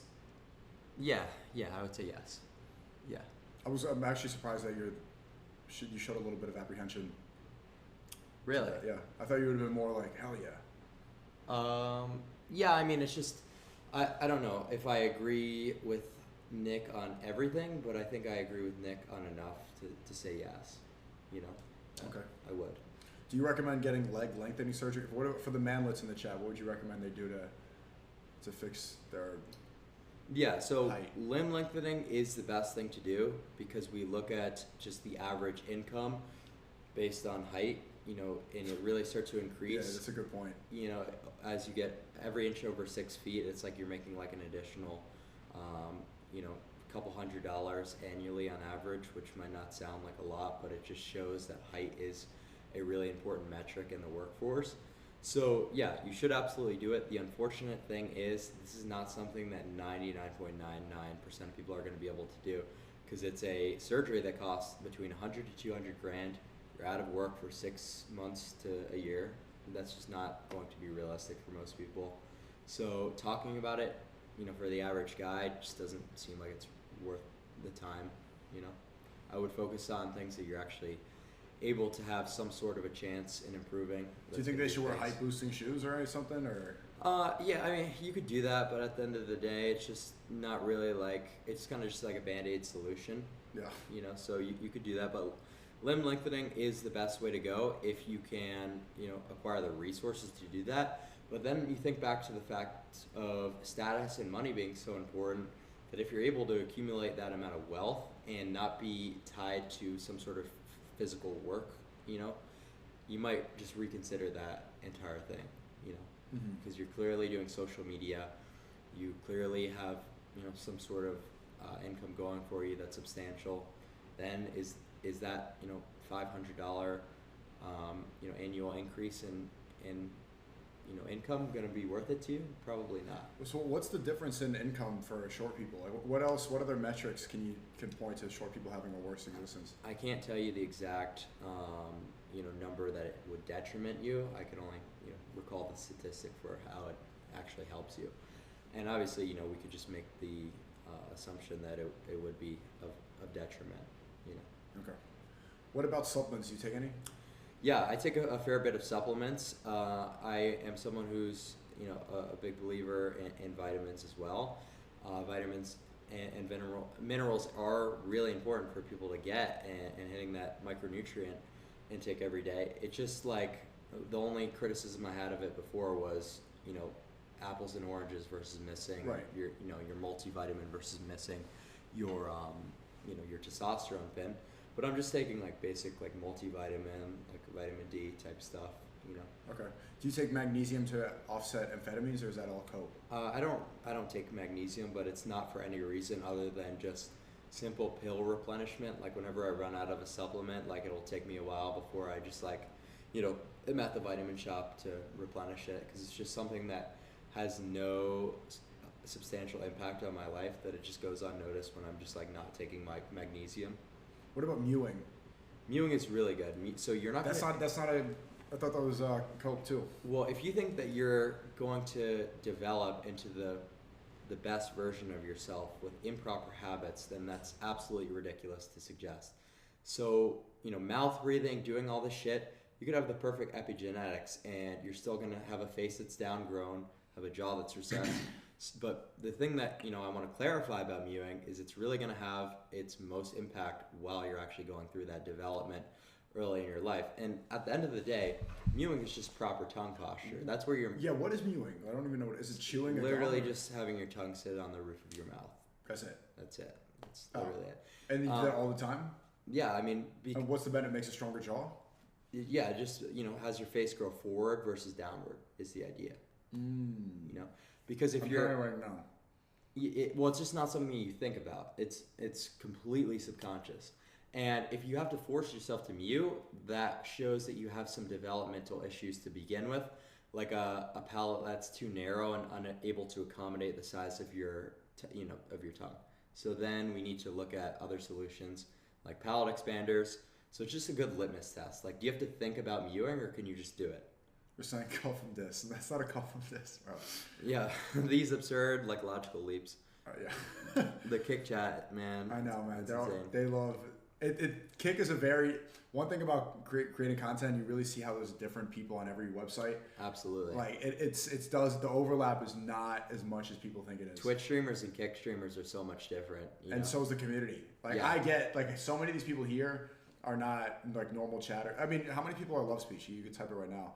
But there's a lot of just like Kick people and your Love Speech in my community. Oh, well, I don't know. What are you talking about?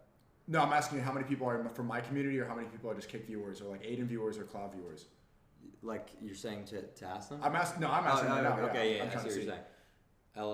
you're saying. Yeah. There's a lot of my guys. Okay. Love Speech in here, but it feels different. It definitely feels different.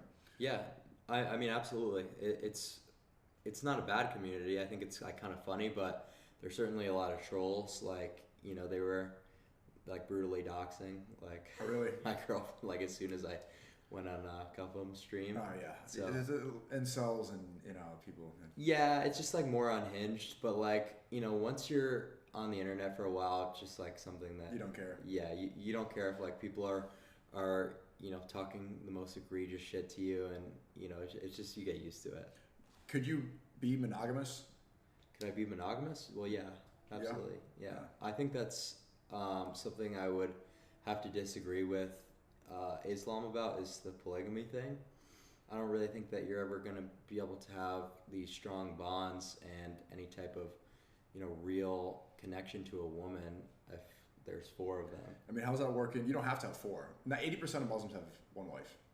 Okay. Yeah, 80% have, some have 2, some have 3. But my opinion, I think 2 is optimal. 2 or 3 is optimal. I think 4 is too much. Like, that's too much for me personally. But how's that working out for white Christians right now? The wife guys, you see these guys, oh, my wife, and they... It certainly isn't it's not because of Christianity. It's because... No, I'm not saying it's because of Christianity, but that culture. Yeah, it's not working out for them well, but, I mean, that's because the wives have been empowered to think that they could walk all over these guys, and quite frankly, it's the husband's fault for fucking allowing it, So, but I wouldn't say that that's the fault of Christianity. It's just no. I'm not blaming Christianity, but I'm saying maybe more specifically monogamy isn't working for white people right now. The population's declining. Well, monogamy is not working simply due to feminism and all this kind of stuff. It's not monogamy as an isolated. That's true. Thing. But what prevents a lot of that is not only Islam, but not just 4 wives, but Islam on a whole. If you have 3 wives, they're not going to think that they're feminist girl boss. You can't have 3 feminist girl boss wives. They're going to be in their place. They're going to be competing with each other.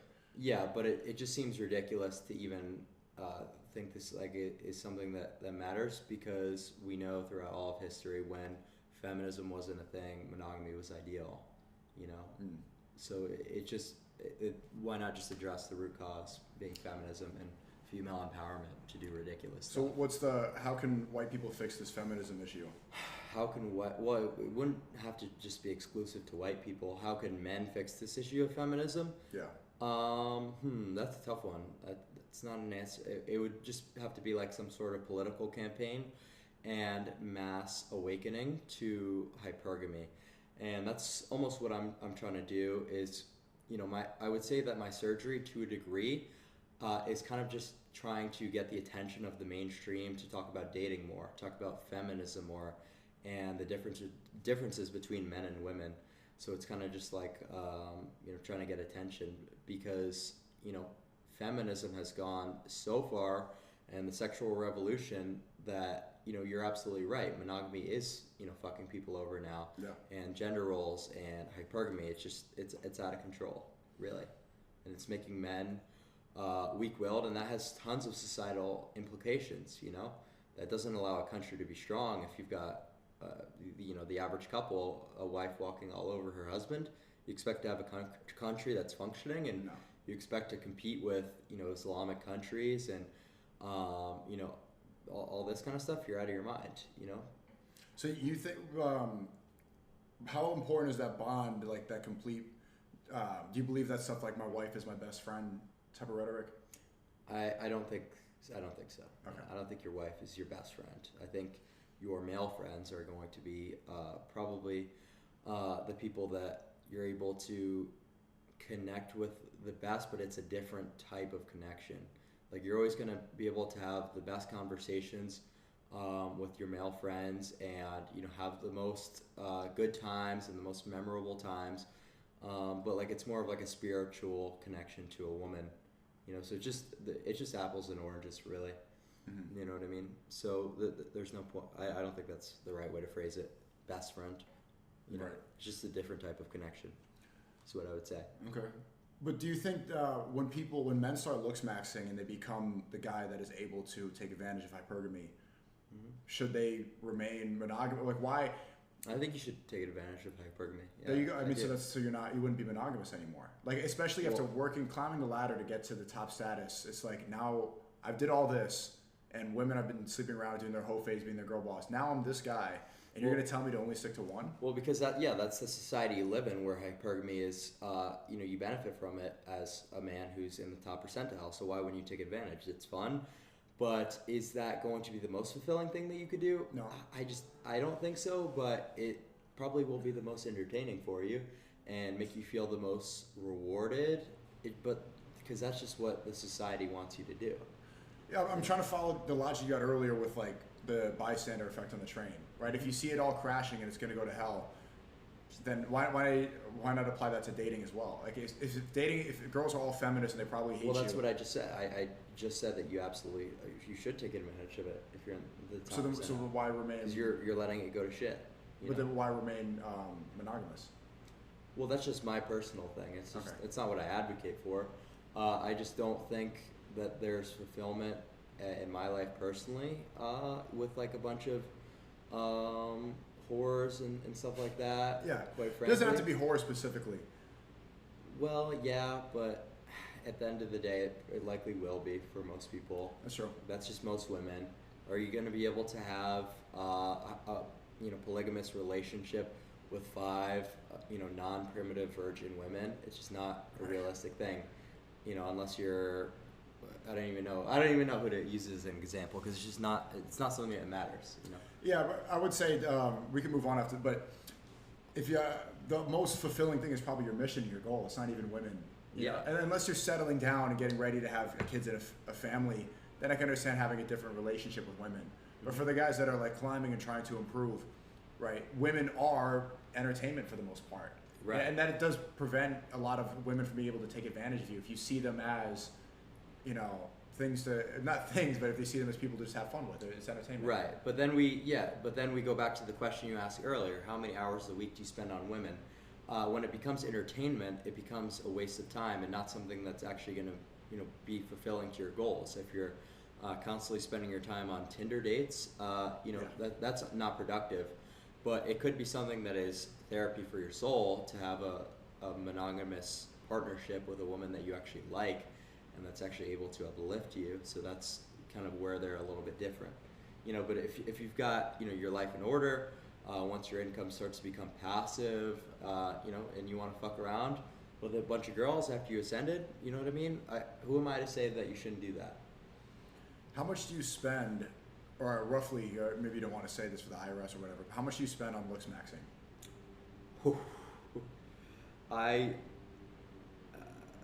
So much more than people could fathom. I mean, but it's more of just like a comprehensive, improvement protocol rather than just like a looks protocol.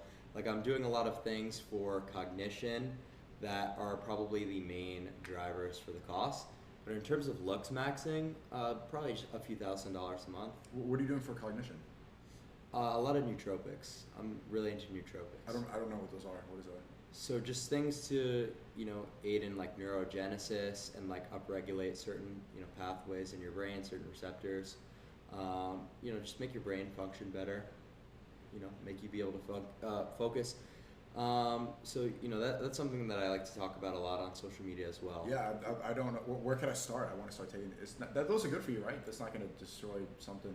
Well, nootropics, they could be if used properly, but there's a lot that has to go into your research and your protocol, because things don't work forever. There's a lot of nuances.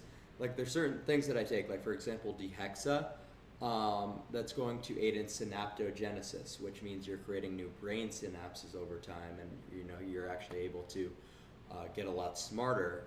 So that's a nootropic. That's an example, but there's a lot of skepticism based on the lack of research behind and the lack of human trials.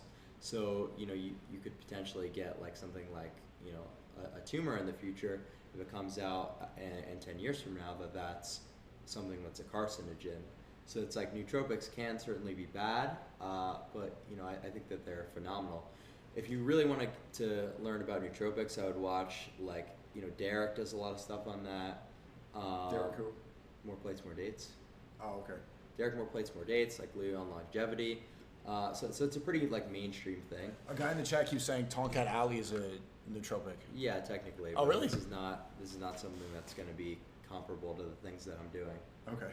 So I'm using another thing called cerebrolysin, which is outrageously expensive, but it's really good for neuroprotection when you're using things that give you an excess in dopamine, like stimulants. Yeah. Because dopamine, while it's really good, it's very neurotoxic. There's other things like drinking is neurotoxic. So I'm using these things to offset the neurotoxic. Yeah. Do you get an amphetamine crush? Not really noticeably, because it usually works out that I finished my work at that time, and I'm using such low doses that it's not like something that I built a dependency to. It's more of just I feel better when I take it. I don't feel different when I don't, and that's how you have to remain on stimulants. And once there is a deviation from that principle, that's where we run into issues. Yeah, I wish I could have been more honest about Adderall early. Like early in my YouTube career, I think Adderall was like one of the main driving factors to help me get from one level to the next. Oh yeah, it really changed my life. It's like the movie Limitless. It it was super, and I just didn't want to talk about it because it has all the stigma. People think you're an addict and this stuff, but it's like I've never been addicted. Yeah, that's the one thing. Who gives a fuck about the stigma of things? Well, no, because it's not just the stigma. It's not because of the judgment, but you don't want to encourage people to start taking it, and then they're gonna fuck themselves up and die. Like psychedelics, for example. I'm sure you're not a psychedelic guy at all, right? No. I think psychedelics are a fucking joke, quite frankly. I've taken LSD before. Did you have a positive reaction to LSD? No. LSD was like also changed my life, and I would never take it again. I have no need. Exactly. So LSD, it can be really good. It's like on paper, it's got a lot of really good benefits for your brain. Like it makes your brain, you got like a lot of neuroplasticity from taking LSD. So it could help with your cognition quite a bit. Just completely separate from the introspection that you gain. So just like on a purely cognitive level, it is a good drug. But yeah, I don't think the psychedelic aspect is good whatsoever. I think people come up with a lot of bad ideas when they're on LSD and stick to them because they are in this weird headspace that allows them to justify it. You're like joining cults or demons and stuff. Because obviously when you're that impaired, taking psychedelics, things make sense in a different way. And that introspection, you might think like, wow, like I had this crazy like trip and it like, made me have all these ideas. Yeah, but they weren't fucking good ideas, and it's just you were so looped out on drugs that you convinced yourself they were. Right. So. My revelation was like I've been making YouTube videos since I was 13. I had stopped for 2 years, and I was coping. I was in school. Mm-hmm. I was in college. I was wasting my life, and I took LSD, and the walls started closing in. I really had to confront that I was avoiding what I was supposed to be doing. Mm-hmm. But a lot of people don't have that reaction. Some people go schizophrenic. Yeah. Some people just lose, or they get addicted, or they join a cult. So that's why that's why it's difficult. And I appreciate your content because it's so difficult to talk about this without encouraging people to do something that might ruin their life. Yeah, well, for every, good LSD trip, there's probably a fucking dozen bad ones. I like the bad ones, which is also weird to say. Well, bad ones that, completely change someone's direction in life and make them a hippie and, shave their head or do something ridiculous. So yeah, LSD, I wouldn't advocate that people ever, use psychedelics, ever. I'm super against LSD. So yeah, but you're completely right. That's the thing that you want to avoid is influencing people in a negative light. But I'm very confident in my content that all the stuff that I put out there, if you actually take me at my word and you actually are, understanding all the nuances behind the things that I'm talking about, things will benefit you to a high degree. But you're absolutely right. The average guy is not going to be able to interpret what I'm saying about these pharmaceuticals, and they're going to fuck it up. Yeah, they're all saying hair mog now because you said shave their head. Oh shit! I didn't even mean that. That's funny. Yeah. What about ashwagandha? That's DMT, right? Ashwagandha, a little different. DMT is, way different than ashwagandha, but I'm not sure the just move on for psychedelics. Someone else was asking about peptides. I'm curious about your peptides. Yeah, peptides are great. So the most popular one out there right now is called retatrutide. It's a very similar drug to Ozempic. They're the same class. Doesn't Ozempic make you go blind? Certain people have been claiming that, but it's really just like correlation studies. You take Ozempic?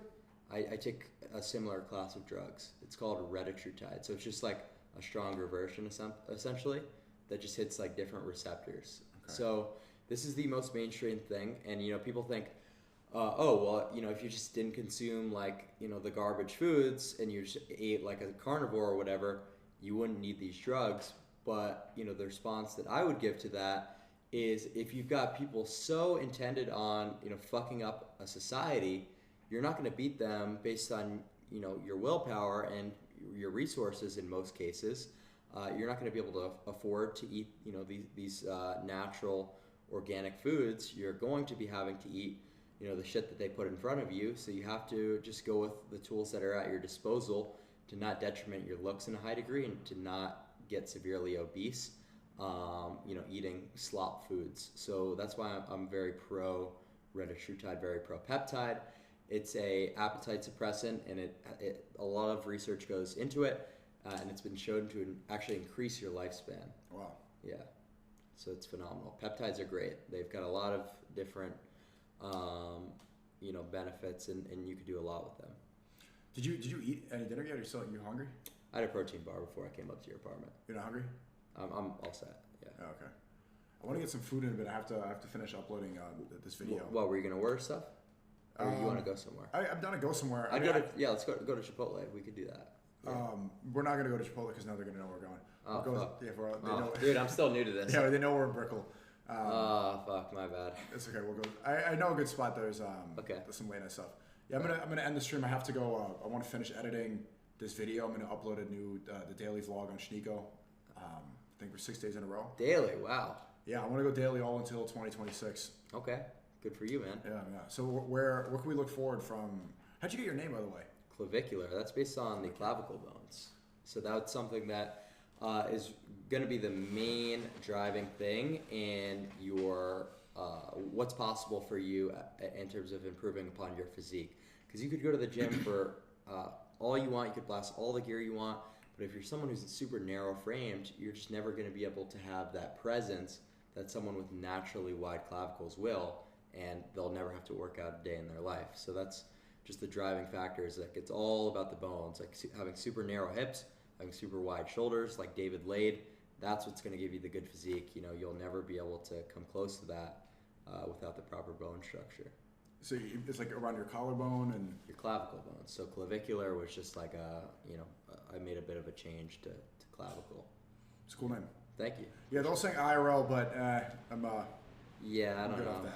We've been on for a while. We gave you guys enough content. This was our first stream. Yeah, that was great, man. Wait, don't look. How long do you think the stream was?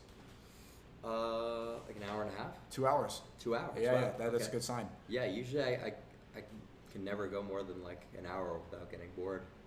That's great. We should do more streams in the future. I think there's a good.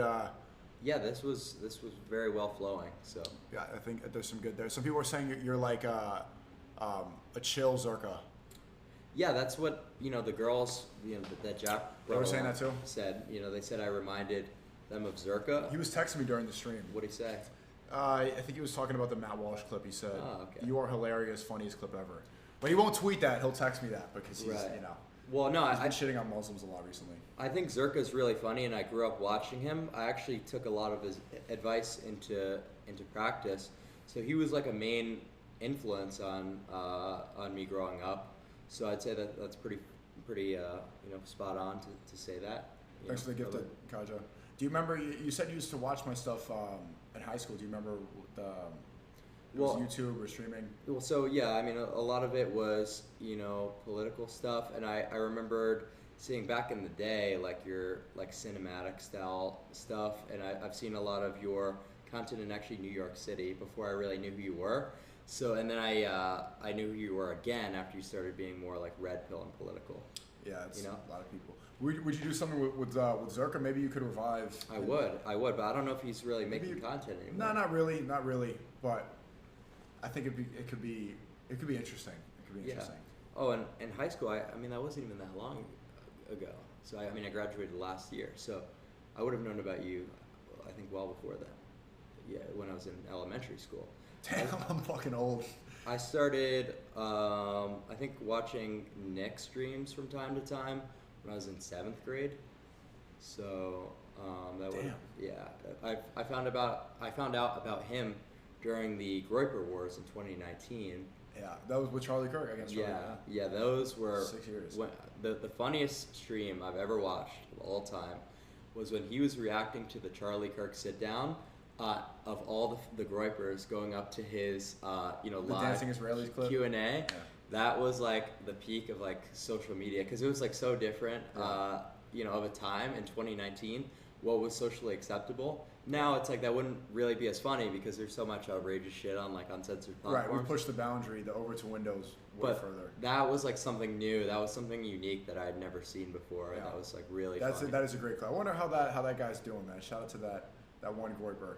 Yeah, man, because those guys like went up there like no face masks, like these cringe like Fed rallies, like they were just like ready to balls to the wall, bro. ready to go balls to the wall on Kirk, man. Mm-hmm. So There's a funny thing about, I mean, rest in peace to Kirk. But I remember the night before he died, because I used to go at him like the same way that I'm with Matt Walsh was with Charlie Kirk, because they're the same guy. Yeah, you almost like feel bad now that he's dead, but like when he was advocating for Israel and all that stuff. No, I used to always criticize him. The night before he died, I was watching Nick's stream, and someone sent a super chat, and it said Charlie Kirk walks into a bar. The bartender says, "Hi, why the small face?"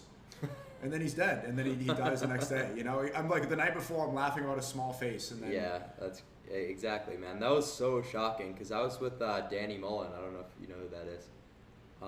He does like YouTube pranks, and we were like recording, and someone was just like, "Oh, Charlie Kirk like just got shot and he's dead," and it's like just so shocking to hear. Oh yeah, he's like a pranker. He's pretty funny. Yeah, he's hilarious. Yeah. So no, that caught me off guard for sure. It does suck that they took him out for his opinions.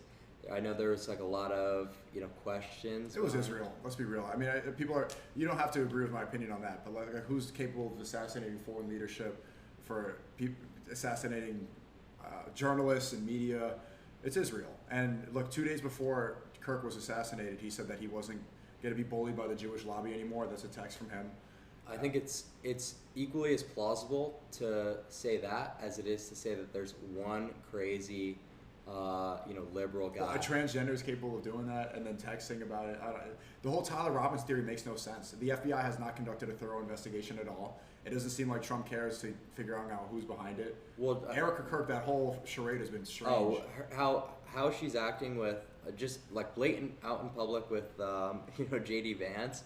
How he's like touching up on her. Bro, grabbing the back of her head. Oh, you know that he met Erica Kirk on a trip to Israel? On a pilgrimage there. She was a former Trump beauty pageant girl. And like I talk about this, people say, oh, don't disrespect a widow. I'm not trying to be disrespectful. I'm talking about the fact. She's a former Trump beauty pageant girl. They met at a pilgrimage to Israel. Does that not sound like a honeypot relationship? Yeah. And it's like, why not disrespect the widow if she's doing like the most egregious disrespect of his name that I've ever seen before? Where she's having him touch up on him and like she doesn't even look like visibly distraught in the clip where he gets like brutally shot in the neck. There's no grieving. Like it just there's so many things that were wrong with her reaction that I don't think it's necessarily bad or disrespectful to call that out. What do you think about I know we're supposed to end. What do you think about Destiny? Destiny? Yeah, chat keeps asking. I don't really think have any opinion. No. I just don't agree with him like almost at all. I think the whole thing with his wife was it's really just conceptually I can't even think about like how ridiculous that is, like the whole open relationship thing he was doing. That's so over the line from what I would ever do or what I'm used to. Or what's normal, first of all, not even about me, like what's fucking normal, that I can't really just take him seriously as a person. Yeah, he's being, I don't think he's worth interacting with anymore. He's getting to that point. No, yeah, he completely fell off, but there's no fucking... We'll watch I'll watch the debate later with Mohammed Ajab. I have to check that out. Yeah, I think he's a good speaker. I think he's a good debater. I just think he's wrong on everything. So essentially.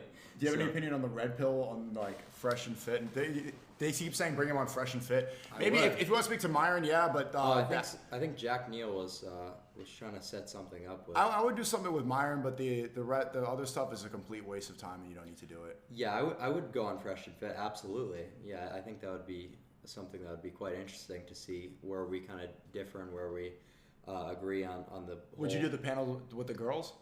Yeah, I would. Oh, okay.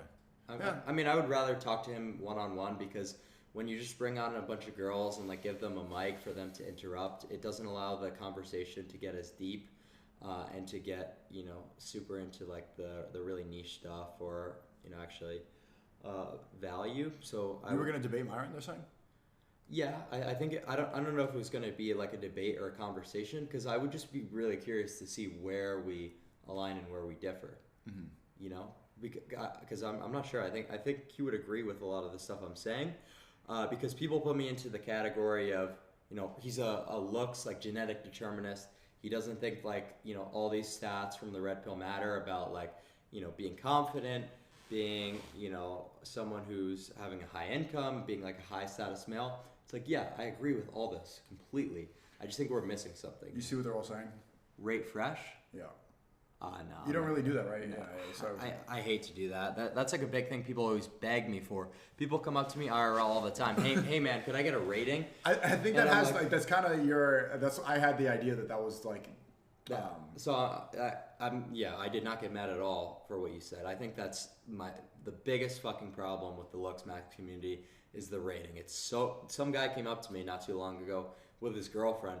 Hey, Clav, can you rate me, man? It's like, dude, are you really gonna make yourself look like this much of a fucking retard in front of your girlfriend? It doesn't seem like a great idea to me, but this is how deluded most people in my community are mentally. They think that's a fucking good idea. So absolutely cringe, absolutely the worst thing ever, you know? Where can we find you and see more of your content? If you guys want to see me on Kick, you can check me out, kick.com/clavicular0 or clavicular0 on all platforms. So thank you for having me out, Sneako. I appreciate it. Thanks a lot, man. Let's do it again sometime. Oh, yeah. All right. Peace. Make sure to follow. You guys already know I'm not going to yap too long.